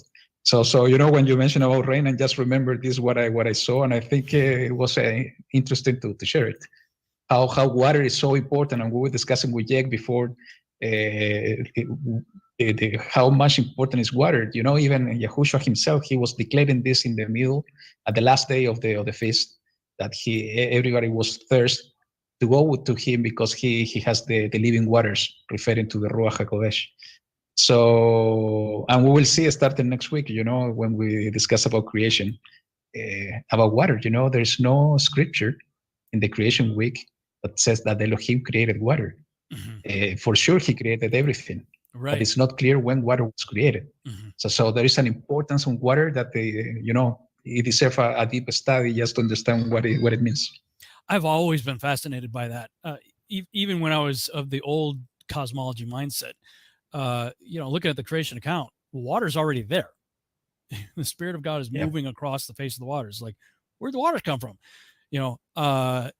That's just fascinating to me that water was not created. And there, I mean, where does it come from? Like, what do we do with that? You know, I don't know, except to say that it's obviously very important, you know, that, I mean, it's right there. And the spirit of Yahuwah is moving across the face of the waters right there in the very beginning, you know, right from the start. Now, this is an area of study that's new for me. And that is the idea of a pre-Adamic civilization that was destroyed, and that Genesis is talking about the reset of the new world being created. So in that mindset, yes, the world we are living in today is about 6,000 years old-ish, according to the biblical timeline. But that there was a world before that that was destroyed. And you know, I've been somewhat resistant to that for most of my life, but in recent years, the more I look into it, the more I'm at least open to the possibility that that could be the case.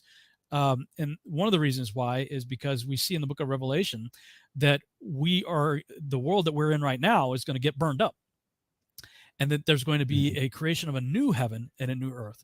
I call it the Great Reset. So we're going to get a reset button at some point in the future. It's going to reset and recreate everything. So my opinion is, if we're going to get a reset, I have no problem believing that we could be living in a reset. And one of the other reasons that I believe that is because, you know, as finite beings who have a beginning, we tend to think of eternity starting from our beginning going future. But eternity goes the other way just as far as it goes the future. You know, there's eternity past just as like there is eternity future. So if this current world of existence, biblically speaking, is only 6,000 years old-ish, what was Yahuwah doing for eternity past before that? You know, how many creations has he dealt with in a variety of ways? And are we the only place that he's done that with? Now, in the Copernican model of the cosmos, when people started to entertain the Copernican model of the cosmos and start to believe that way, the so-called church fathers started thinking in terms of plurality of worlds, meaning, well, if we are a planet going around a sun and all the stars that we see up there are also suns that have planets going around them, could there then be other worlds out there? And if there are other worlds out there, then did Yeshua have to die for them too? And when you go down this line of thought, it becomes very problematic, biblically speaking. You run into some serious problems. And this is one of yet many reasons, yet another reason, but one of many, why I accept biblical cosmology over Copernican cosmology, because it resolves a lot of that stuff. And you have the Catholic Church saying, hey, you know, if ET shows up, we'll baptize them, ... if they need it. And they're saying things like, well, if there is this plurality of worlds, you know, it's conceivable that some of these worlds didn't sin like Adam did. So they would be unfallen creatures. You know, we are fallen creatures. There would be creatures that never fell from grace, you know, that never sinned. And in that case, we'd have something to learn from them. I mean, this is very dangerous, theologically speaking, you know, very problematic. So, now that said, what I call the Yahuwah terrarium, which we'll get into quite a bit in next week's study, it's an enclosed system. It's a firmament enclosed system. And everything that we see in the cosmos is in that enclosure. Sun, moon, and stars, earth, everything is in that enclosure. So everything that we can possibly observe, you know, or in any way interact with our senses is all within that dome enclosed world. But is that the only dome enclosed world, would be my question. You know, and, you know, biblically speaking, you know, this is just fun to think about. There's nothing that we could ever base anything on, except that he says, in my Father's house are many mansions. And when I look at that, some people think that that's talking about rooms in the New Jerusalem, and it may be true. That very likely could be the case, that he's prepared a room for us in the New Jerusalem. Hope so. You know, I think that'd be awesome. You know, I believe that if I don't have blood relation to one of the 12 tribes of Israel, that I'm grafted in through the gate door branch of Ephraim, because he was prophesied to become a multitude of nations. And so that's Romans chapter it's the whole entire book of Hosea combined with Romans chapter 7 through 11 and Ephesians 2. So now others say, because there's only two sticks, and was it Ezekiel 37, I think, the two sticks, stick of Ephraim and stick of Judah. You got to be on one stick. So I say pick a stick, right? You got to be on one of them. Now some say, as believers in Yeshua, because he's of the tribe of Judah, that we get grafted in on the stick of Judah. Great. I don't care which one I'm grafted in on. I just want to make sure I'm on one of them. Either grafted in to Judah through Yeshua or grafted into Ephraim through the prophecy of Genesis 48. Either way, that's how you're going in. So, then that would be the gate through which we will enter on the New Jerusalem to go to our mansion, if that's the case, if that's talking about mansions being prepared in heaven in the New Jerusalem. I've wondered, and this is just pure speculation, just me thinking out loud, is if this terrarium that we're in is at the foot of his throne. So if you can imagine a heavenly throne room with a floor, and right below that floor is the top of the dome that is our enclosure. Could there be other dome enclosures in the throne room? I don't know. Fun to speculate about. There's no way I can prove it either way. Just some of the things that I think about when I think out loud on this topic. Now this is really interesting, Rob. Even before coming to this truth on the scripture about the cosmology, many years ago, I remember discussing when I was in church with my dad about the full creation week, and as you said, we are gonna go through this starting next week. And I think there are a few evidences to think that there was a pre-creation or something like that. I think it's not crazy, but it's not a crazy theory. It requires a lot of study. I think I also could accept that possibility as well, especially in the way that is written in the chapter 1 and chapter 2, and the first 2 verses of chapter 1 in Genesis. So it's something to check in more details and to study. At the end, if we are not able to get to that understanding in these days, for sure we will get the knowledge directly from Yahushua during the millennial kingdom. That's going to be awesome to understand. And we can go crazy even in theories, because as you said, the new earth and new heaven will come, as is written in the book of Revelation. So, and we know that time is something that he created. So who can tell us that what is written in Revelation about the new earth and new creation is not the same? New heaven is not the same earth and heaven that was created in Genesis. No, I was thinking on this, and it's a crazy theory, and we can go that crazy if we want. But the same happening with what is written in John. John saw a messenger talking about a sealed book, and it's exactly the same thing that Daniel, the prophet Daniel, saw as well. So what if they saw the same revelation at the same time? So it could be exactly the same with the creation. So many things to study, and most probably we're not going to get the wisdom for all of that in these days. But it is interesting to look the word in the word of Yahuwah in this way, that we can find these crazy things, amazing things that he created for all of us. Yeah, totally.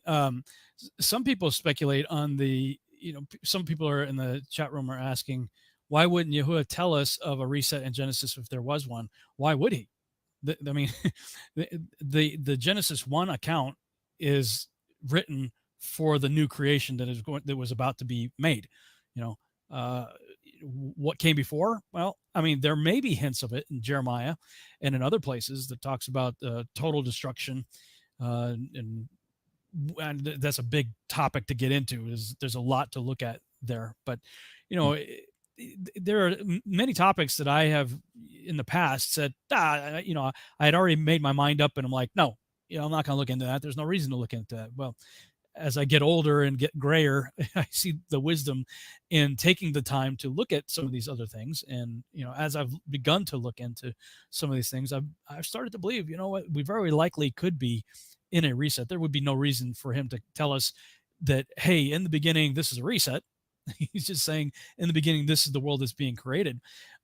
But for those who accept the idea that we are in a reset, it's very much as if this is and I got to be careful how I say this. It's like a prison world, that there might have been a rebellion of the fallen ones that preceded it, and that they are stuck in this realm under the firmament because they can't go above the firmament.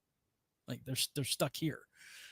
There's a lot to unpack in that, but certainly not we could get to in 20 minutes here. But I don't. And Zen Garcia and I are doing quite a bit of discussion on this in our Quest for Truth series. We've talked about it quite extensively in some of the earlier broadcasts.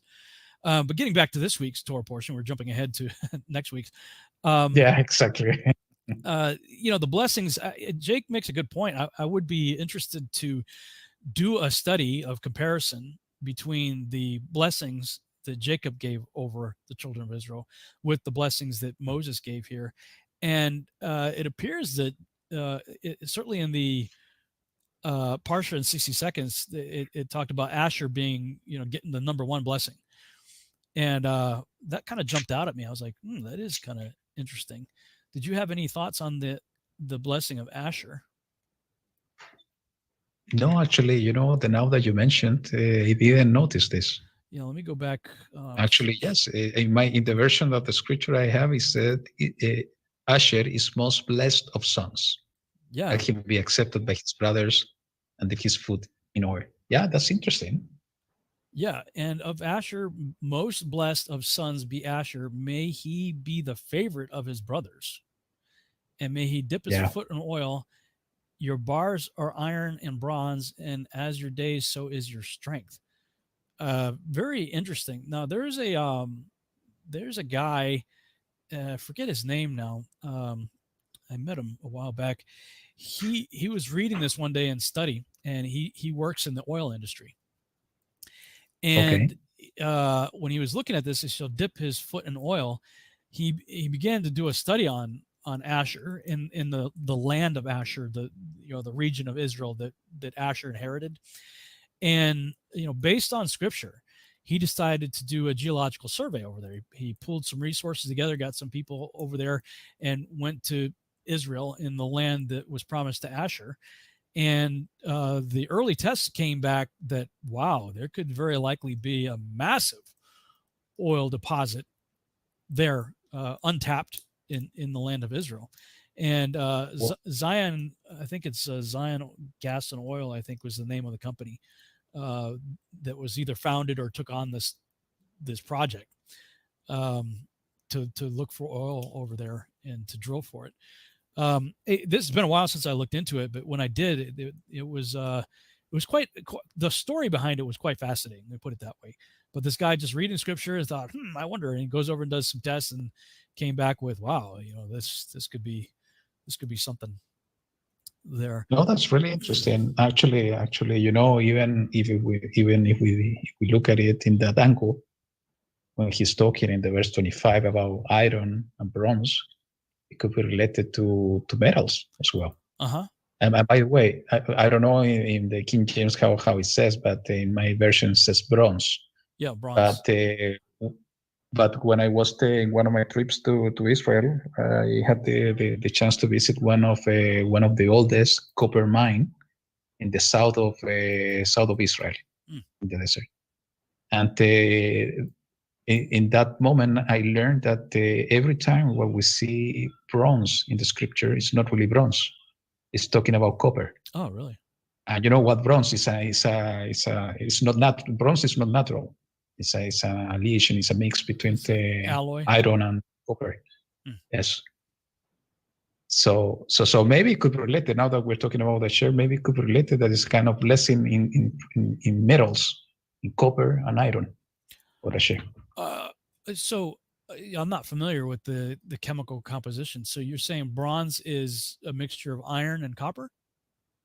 This is I'm not so sure on the metals, but it's a mixture. It's of copper and alloy. Something else. Well, I mean, yeah, I don't know enough really to comment on that. That is interesting. And the next verse is interesting too, 26. There is none like God, I assume that's Elohim, O Jeshurun, who rides through the heavens to your help, majestic through the skies. He subdues the ancient gods and shatters the forces of old. I've always been fascinated by that, going back to the Ten Commandments. You shall have no other God before me. Now, growing up, we read about mythology and stuff like that. And when we think mythology, we just think, oh, fictional story, So we read about the Greek myths and the Egyptian myths and all that stuff. And we just say, oh, fantasy.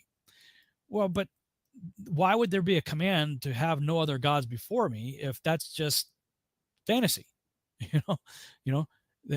And we see that he subdues ancient gods, and there's other places where he talks about he goes to war with the gods. Like, these were entities that were real. They were spiritual Elohim entities. Mike Heiser refers to them as the part of the divine council that rebelled against Yahuwah.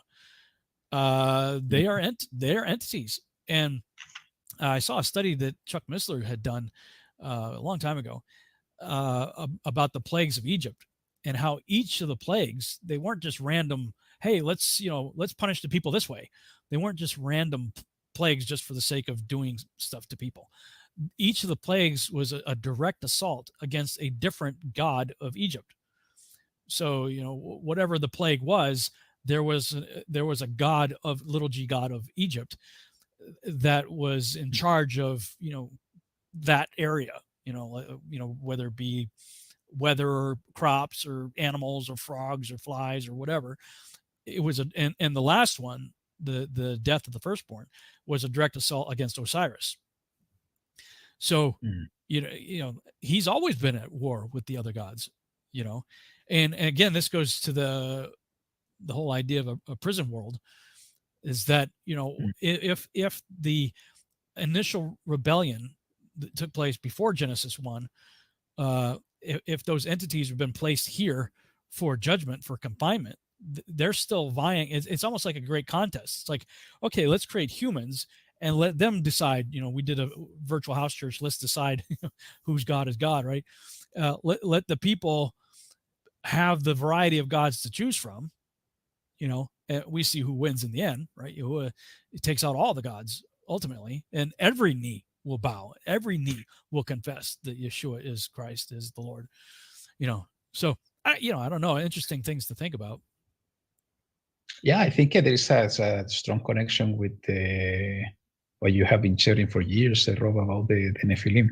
Mm-hmm. And but before commenting on this, just to clarify what I said about bronze, I just look at it, and bronze is a mixture between copper. It's around 80% of copper, and between 15-20% of other metals like aluminum, manganese, nickel, or zinc. Oh, so it's not. So it's not iron and copper. It's several other metals. So he's talking about that there shall be bars of iron and of alloy. Correct. So what I heard of every time that the scripture and the Hebrew word that was translated as bronze, in reality is talking about copper, and it makes all sense. For example, everything that was built in the tabernacle needs to be natural. Yeah. So everything was built with the copper instead of bronze. So that's interesting to study. That is an interesting study. I did some looking into that quite some time ago, and there's really good reason to believe that Solomon mined the United States. I think up in like Ohio area for copper. That he had people all the way over here getting copper, quite a lot of it, from what I understand, for what he was doing. Wow, interesting. It's exactly what I told you. There's one of the oldest mine in the world. It's at the south of Israel, and it is believed that was Solomon, the one that built that place in order to dig copper. So it's interesting. You mentioned this about the U.S. So coming back to what you said, Rob. If we go to about these additional gods. And if we go back to the Deuteronomy chapter 32, this is the Song of Moses, in the verse 17. out of the Son, it says that in my version, they slaughter to demons, not to Eloah. Mm-hmm. Gods or mighty ones they did not know, new ones who came lately, which your fathers did not fear. So there is a direct and a strong connection, and even Paul is talking about that when he's talking about food that is being slaughtered or presented to demons. He said that he is pushing us and teaching us that we cannot share the cup of the master and the cup of demons. This I think is in 1 Corinthians. I don't remember the chapter. So is the connection. What is a demon? And that's the interesting part of the revelation of the book of Enoch. Yeah. A demon is a spirit of the Nephilim. It's a spirit of the giants. So all these gods from the past, the people started to worship them as gods, that basically are the giants of the past, are the Nephilim, that the people transformed them as gods, and at the end they started to worship them, and they were demons. Mm-hmm. So interesting in this connection that is written exactly on the son of Moses that we discussed about last week. Mm-hmm. Yeah, there's a lot here. I was just looking also at the portion from the New Testament. Actually, the portion from the prophets that I have listed here is Joshua chapter 1. Remind me about that if I forget. If I rabbit trail off too far here, bring me back to. Okay. Don't let me forget about Joshua. But looking at the New Testament, you can click on those scriptures and it takes you to the New Testament portions. It's talking about transfiguration. So we mentioned that in our commentary earlier, that Moses did get to go to the promised land. I tend to believe the idea that he had closed his eyes and he woke up here. Very, very likely a possibility in my opinion. Although I say that, but I struggle with Yeshua's parable of the Lazarus and the rich man. And so and I've had this discussion with Lex Meyer, because he believes in the soul sleep concept that you go to sleep and then you wake up at the resurrection. And yet there was the story of Lazarus and the rich man that shows consciousness in a place called Abraham's bosom. And so, presumably if that scenario is true, if that wasn't just a parable, and many scholars point to that particular parable and say, well, this is the one where he actually uses names and stuff. So, they tend to think that it's not just an allegorical story, but it's potentially an actual event. So if that's the case, then Moses would have been among those who were in paradise that were liberated, and presented as first fruits offerings. I imagine that would have been the saints of old that got up and walked around in the Gospel of Matthew, at the time of the crucifixion. Whatever the case may be, he does make it into the promised land here.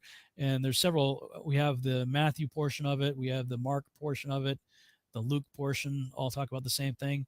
Jesus's betrayal and arrest right here. Not quite sure why that is paired up with this one. I'd have to kind of go look at that. Then the resurrection and the walk to Emmaus, which I've always loved that story, the walk to Emmaus after the resurrection. And it says that he began with Moses to tell them who he was. Let's see here. That's a beautiful story. Just the only fact that he's mentioning Moses, starting from Moses, is a reinforcement that for us that we need to study the full word. Yeah, absolutely. In fact, that was the beginning prayer for me that led me to doing what we're doing here at the Virtual House Church. Was, I saw both Yeshua doing this with the guys on the road to Emmaus. It says he began with Moses to tell them, who he was. And we see also that Paul did the same thing in the last chapter of the book of Acts. Let me go back over here to the Luke account on the road to Emmaus. This is Luke 24 and verse 27. It says, "Then Jesus took them through the writings of Moses and all the prophets, explaining from all the scriptures the things concerning himself." And their response when they finally recognized who he was, when they finally realized who they were talking to, was, wow, did not our hearts burn within us as he opened up the scriptures to us? And, I was always like, I want that heartburn. That's the good kind of heartburn. I get, digestive heartburn every now and then. That's no fun. But, this is a good heartburn right here. When they went through Moses, it says Jesus took them through the writings of Moses to explain who he was. And in the last chapter of the book of Acts, we see that Paul's doing the same thing. He's in a rented house, and he's starting with Moses, and he's telling people who Yeshua is. And the Bereans, that Paul writes about, the Bereans searched the scriptures daily to see whether the things that the apostles were saying were true. Well, the scriptures that they were going through weren't Matthew, Mark, Luke, and John in the writings of Paul. It was Moses and the prophets. So, my prayer was like, I can make a good case for my Messiah, certainly from the Gospels. And I could go to places like Isaiah, several chapters in the book of Isaiah. Psalm 22 maybe would be another one I could point to. But that'd be, with the exception of maybe a few other Old Testament references, that'd be about it. I couldn't do it from Moses. And so I was like, where is Yeshua in the first 5 books of the Bible? I couldn't, at that time, I couldn't imagine that. Now I'm like, wow, he's everywhere. He's all over it.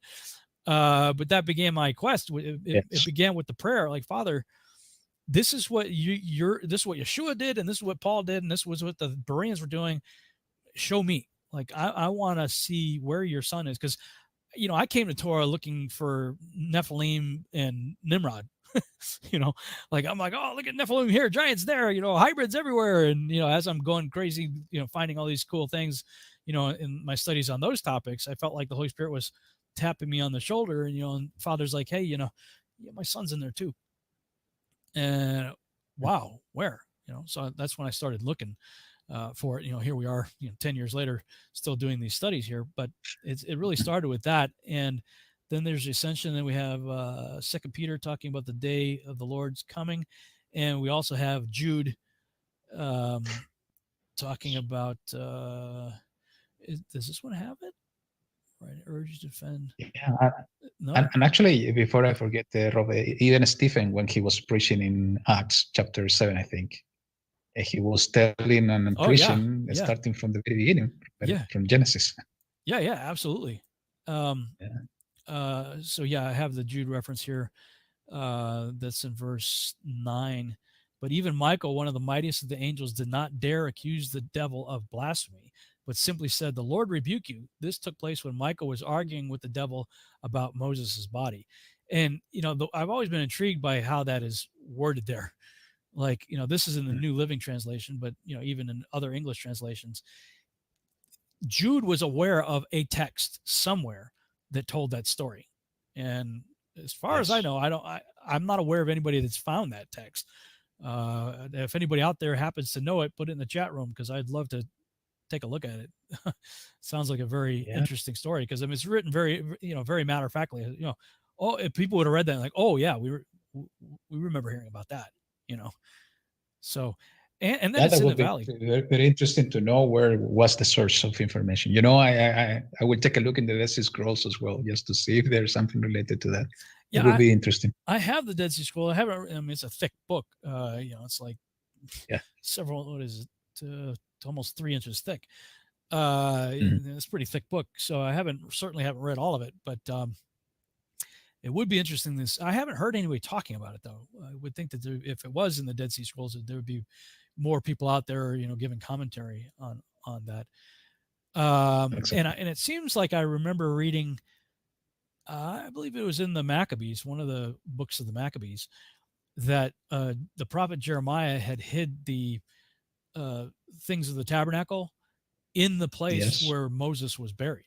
Like that Jeremiah was shown that place, because we see at the time of the writing of Deuteronomy, it says nobody knows to this day, where his body is. What is that? Deuteronomy. And so this is also says that, this is at the end of, that's 32.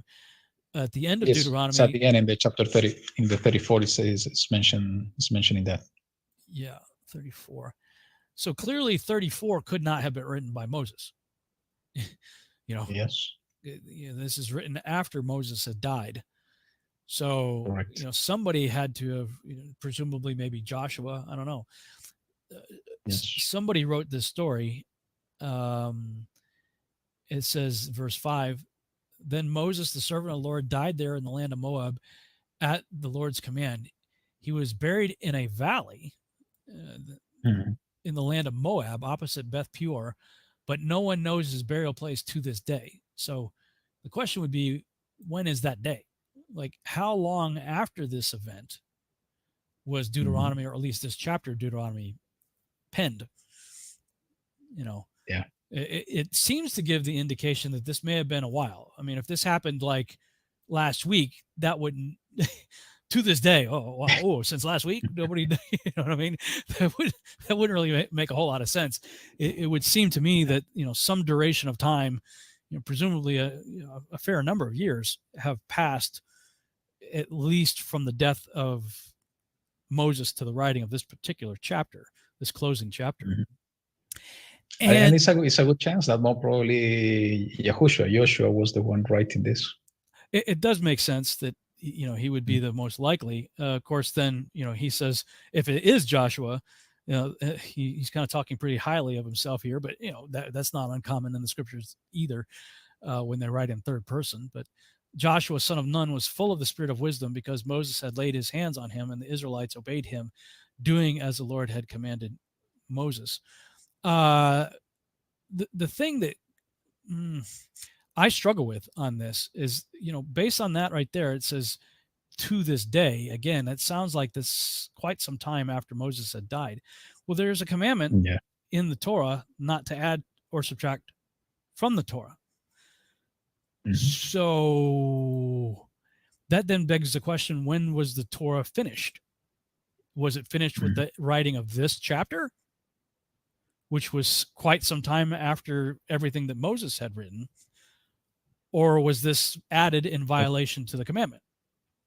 I don't know. I don't. I think that's an interesting point, Robin, and that deserves also an interesting study about what is Torah.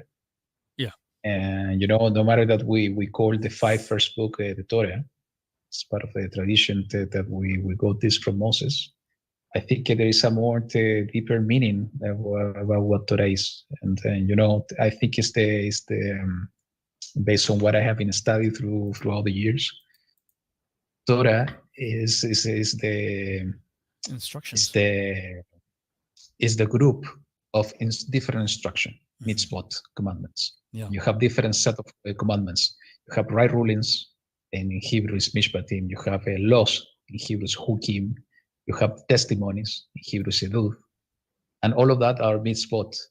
So this is basically Torah. So when we see it written in the scripture that we cannot add or subtract from Torah, I do believe that this is referring exactly to that to that portion.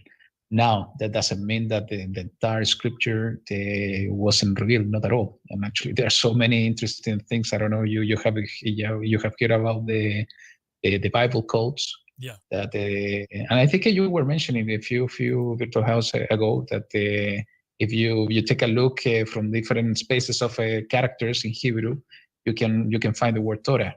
Yes. With the letter of Yahuwah in the middle. Yeah. So I think that this is a different ways to look at it, but it deserves also a deeper study. Yeah, for sure. The Joshua portion, Joshua 1:8, this book of the law shall not depart out of thy mouth, but thou shalt meditate therein day and night, that thou mayest observe and do according to all that is written therein. For then thou shalt make thy way prosperous, and then shalt have good success. So why do we study Torah? Well, that's the consistent promise all through the Torah, is that if you do, it's going to go well with you. Spock didn't originate live long and prosper. That goes back to Deuteronomy and the promises, of doing these things.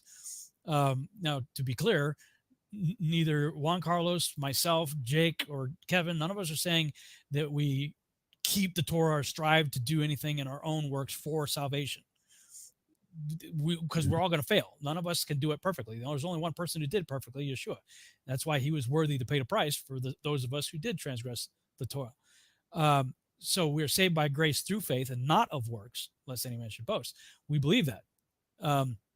But then as a fruit of your salvation, I would point people to 1 John chapters 2 through 5, that if you're going to say you're in him, then you should walk even as he walked. Well, how did he walk? He walked in obedience to his Father, perfect obedience. And 1 John 2 starts off, I'm writing these things that you sin not. The next chapter defines sin as transgression of the Torah, the instructions, So I'm writing these things that you do not, violate the instructions, that you do not transgress the law. But if you do, because we all will screw up eventually, we have an advocate, Yeshua, Jesus Christ the righteous. Yay! That's awesome. We fall, we get back up again, right? And then Yeshua said that there's 2 commandments. Love the Lord your God with all your heart, mind, and soul, and love your neighbor as yourself. Well, what does it mean to love God? 1 John chapter 5. This is the love of God, that we keep his commandments. His commandments are not burdensome. It's not rocket science. That's what we are believing and teaching here on the Virtual House Church. Now, the reason I wanted to visit Joshua here is to ask a question. And, really I'd like to have Jake and Kevin on also for this question. And maybe I'll reserve it till we finish the book of Leviticus, because we started this year's Torah study Virtual House Church with the book of Numbers. So Numbers, you're right. So we've only done the last 2 books in 2020, and as we go into the new Torah cycle, by the way, that's called Simchat Torah, I think is the phrase that's used, rejoicing in the Torah, which is after Sukkot. When Sukkot is over, the tradition is to take the big Torah scroll that has the whole 5 books of Moses, and we are all the way at the end of it right now. At the end of the Torah scroll, they do a big ceremony where they roll the Torah scroll all the way back to Genesis, and then the week following Sukkot, we start back up again with Genesis chapter 1 and start a whole new year cycle of reading through the Torah again. Since we started this year's Virtual House Church towards the end, like the last third of the cycle, I think it makes sense to just continue doing the same thing that we're doing here right now with Deuteronomy, with Genesis, Exodus, and Leviticus. But then my question is, and just kind of want to throw this out there, maybe get people thinking now ahead of time. This is something I wanted to do back when we were doing Virtual House Church in 2017, was when we finished Deuteronomy, was to just go over into Joshua and then go through the whole Bible. Like just continue Virtual House Church doing a book, a month or whatever, till we finish the entire Bible. So we go through the whole Bible on the Virtual House Church. Because I've done, 3, 4, 5 years worth of Torah study, Virtual House Church Bible study here. So since I have all those resources up and I'm continuing to update the website, so we have like the 2013 broadcast, we have the 2016 broadcast, 2017 broadcast, and the 2020 broadcast, plus the Your Living Waters notes, and all that. There's 4 years worth of studying Torah with the traditional half Torah and New Testament portions. So rather than continuing to do that, after we finish Leviticus, what do you think about? Let's pick. We can maybe have half of the Virtual House Church if we continue doing a 2-hour show, like do half of it on the Torah portion, and then go to whatever the next book is. So in this case, it would be Joshua, and then Joshua, Judges, Ruth would just continue through the whole Bible until we finish it. What do you think of it? Doing something like that? That sounds interesting, Rob. I think it's an amazing idea. Yeah, let's discuss with the Jake and Kevin. And you're absolutely right. Every year we are going through the Torah cycles and connecting, and this is what we're trying to do every week, connecting the dots with the different books of the Scripture. But having the time to go in more deeper details in each one of the books, I think for me it's really interesting. We should try. Okay. So yeah, I think it makes sense to continue doing. Well, maybe if we start Joshua next week, if we do the first half of the show, of course, there's so much to talk about with biblical cosmology, but I don't know, maybe I'll just pray about it and think about what makes the most sense. Because Joshua's a fun book. and Yeah, Judges as well, Judges is heavy. There's some pretty Yeah, hardcore stuff in Judges. Yeah. But I've read through the Bible before, but to do a study and commentary with you guys, I think would be a lot of fun. And there may be a lot of people out there who've never gone through the whole Bible before. So for us to do sort of a chapter by chapter commentary along with the Torah portion, I think that'd be pretty cool. And the other thing that we didn't mention, I think it was, I don't know if it was last week's Torah portion or the week before, one of the recent ones, it says that you're supposed to read the Torah during Sukkot on the 7th year. Yeah. First time I saw that, I thought it was every Sukkot, but it says on the 7th year. So every 7 years, we are supposed to read through the whole Torah. Now, where are we in the 7-year count today? That's the big question. The whole Shemitah and all that kind of stuff. And those who are kind of on that bandwagon right now believe that 1948 is a good year to start the cycle. For me, I don't see any relevance in 1948 that would cause me to believe that. So I don't know. I mean, what are your thoughts? Is there anything in your calendar that would show you a reset of a 7-year count? Like, is there anything that happens with do you call it the Vezot calendar or the Enoch calendar, or what do you refer to your calendar as? You can call it in these two names. People know it. I refer to the scripture calendar, but it's connected to Sadok calendar, Enoch calendar. Is the same name. So, is there anything in the understanding of that would show a marker to help us know where we are in the 7-year cycles? There's I think it is. This is one pending part of my own study on the calendar, but it's mostly related to the priestly order. It's something that I haven't not going through it on details, and I have been seriously thinking lately to start studying in more deeper details. And because we see in Chronicles that we have this 24 head of families of the Kohanim, of the priests, that David set as the orders that they need to serve in the temple. And there's a lot of information in the Dead Sea Scrolls that is connected to this and to the cycles of the luminaries. So I think through the priestly orders, somehow it is possible to see the marker of the Shemitah, of the 7 year. That's a way. And also it's my belief, and it's something, again, I don't have the answer to the question, but it's my belief that through the luminaries also, especially through the stars, we should be able to recognize when the 7 year of release.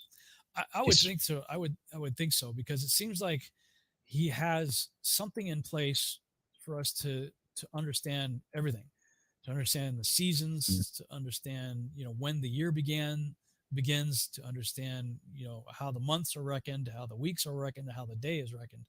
So it seemed to me that within all of that, in his perfect calendar time clock, that he has probably put something into place that would help us understand when his 7-year cycles are to be understood and reckoned.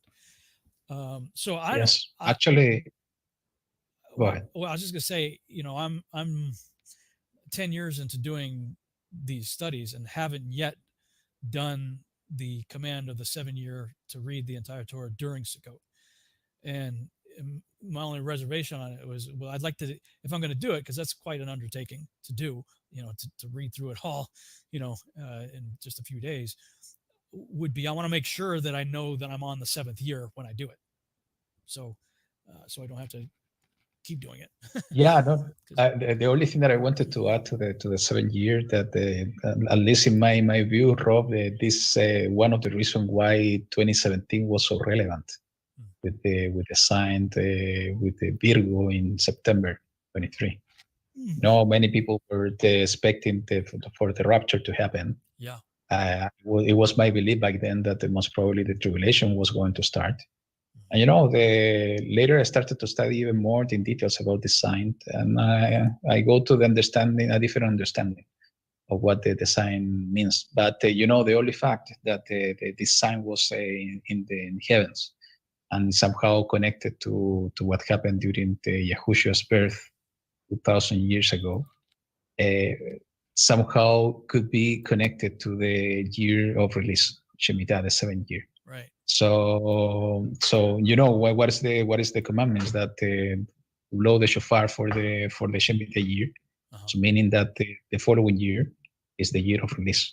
So we think, and this is what I tend to believe now. I don't have proofs for that, but it's something to study.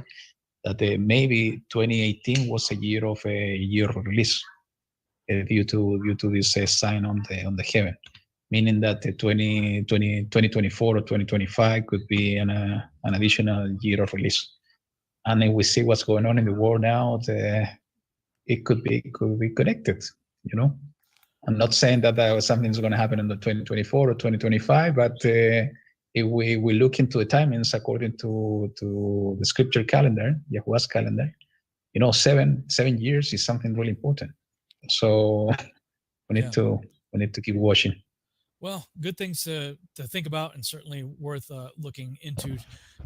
If we can figure it out, that'd be awesome. So let me know if you do come to a conclusion. I would be interested in knowing that, so that when that particular Sukkot happens, I do go through. And is your opinion that it's talking about reading the entire 5 books of Moses, or just the book of Deuteronomy during that Sukkot for that commandment? Because it seems like I think it might be just Deuteronomy, but I don't know.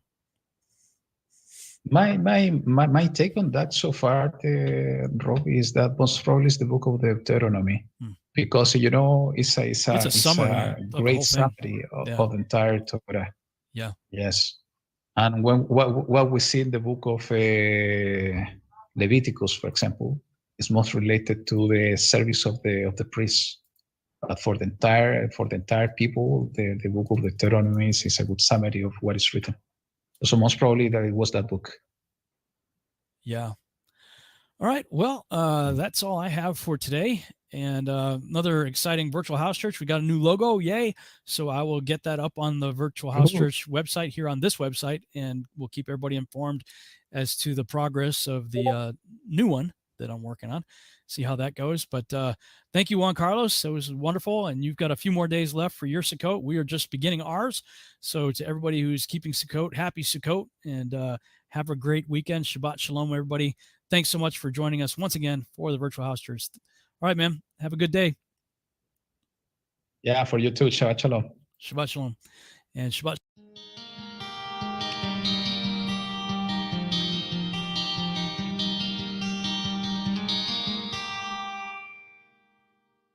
יברכך יחוה וישמרך,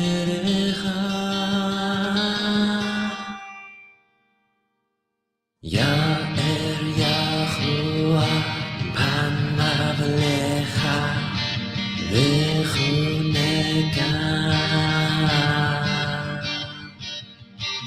יישא יחוה פניו לך ויעשה לך שלום, יישא יחוה פניו לך ויעשה לך שלום, ויעשה לך שלום, ויעשה לך שלום.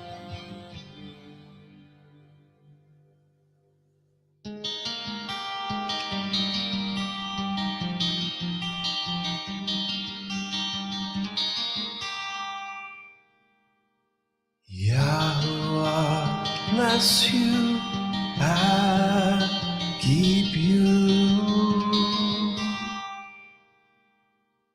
Yahuwah make his face shine upon you and be gracious unto you.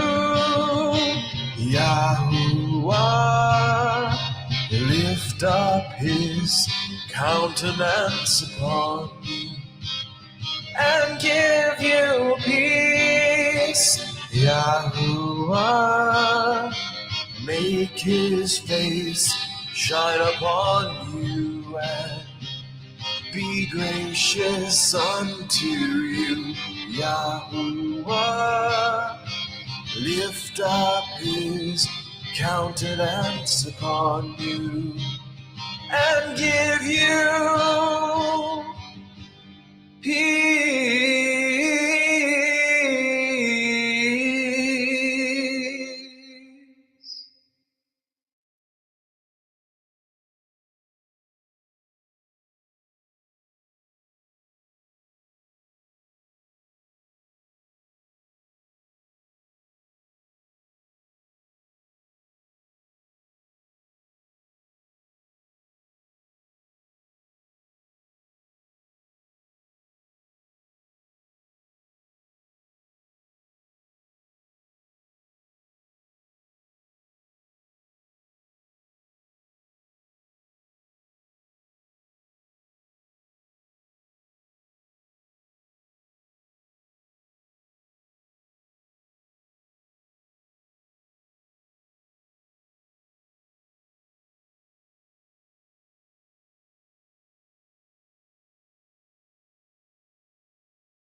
All right, so this is the way Discord looks, and let me get to it. Sorry, I'm not used to this. So when you join, you're going to be put in this room. It's the rules that Rob wrote out. The main area that we use when we do studies, you scroll down here,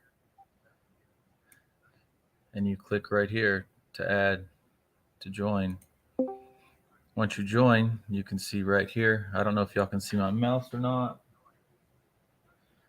Oh, the screen is in the way. Let me see if I can move this. That's too small.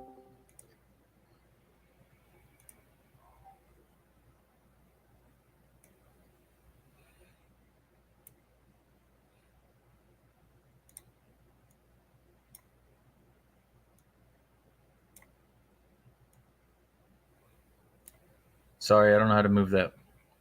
There's a mute button right down here.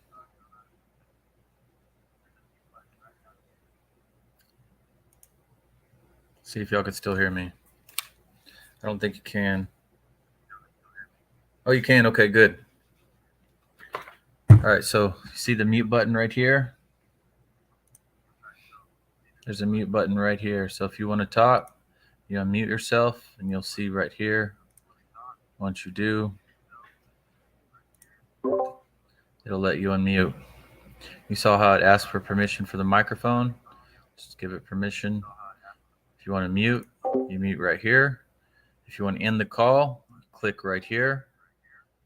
If you just want to step away for a second, but you don't want to leave, you can just click deafen. That'll make it where no one can hear you and you can't hear them. If someone is streaming, you just click it, double click it, or come over here, click watch stream.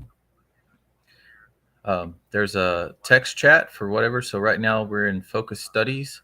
So you would go to the focus study text chat, and that's where, you know, your back conversation would happen while you're in here and someone's talking or whatnot. After every live stream, we join in here and we read the Torah portions together and study them together. We have the 444 prayer initiative area. We've got rules, announcements. And if you click it, if you're on a phone, you may get lost and you'll be in just a text chat. But if you swipe your screen to the right, it will show you this area again. So we have general conversations, member complaints. It will look completely blank all the time, just about. If you leave a comment, it'll disappear after 3 to 5 minutes. If you have any suggestions or complaints, please post them in there. We got general conversation. This is where just everybody post. This will go live. Here, I'll make it go live real fast.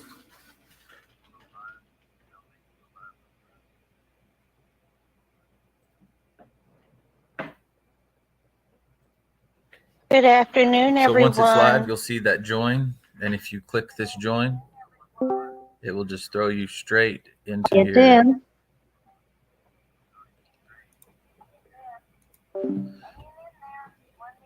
And sorry, people were talking, as you saw. So we got health, tour singles, prayer closet, praise reports, the VC logo. That room has been shut down. As you see, it's been 2 years ago since that room was created. Now we post, if someone posts a testimony, we post it in there. But mainly, what most people use is just the voice chats and whatnot, because this is the best way to fellowship, because you can get a headset, you can use your phone, and you can fellowship while you're working or doing whatever it is. I will go and see if anyone has any questions. I will try to answer them.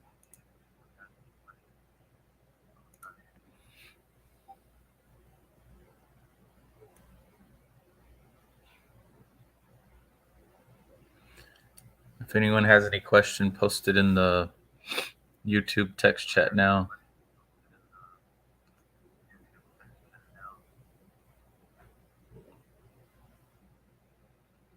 And while you're on the server, anybody that has a yellow name would be more than happy to help you out. If they have a yellow name, they've been there for quite a while. And we make it a point to help anybody that's new, because it's a great resource to be able to use the fellowship, share information. So it's worth our time to help anybody.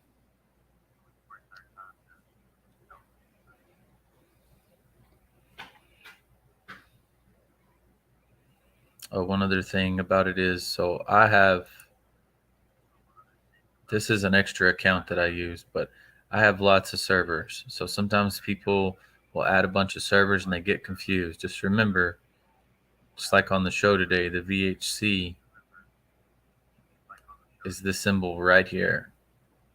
So you know that's the VHC server. So if you go to some other server, it'll tell you which server you're in up here in the top left. I'm not sure if y'all can see my mouse. Or, yes, you can see my mouse. Right there. You can tell which server you're in.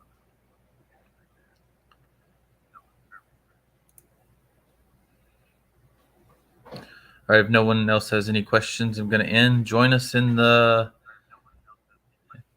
VHC server. We'll see you there. Come study with us. Help us. Every individual has a little more gleaning than another. When we all come together and share our knowledge, we're able to learn something new. We don't like echo chambers, so come on and join us. We appreciate it. Have a good day. Blessings. Peace.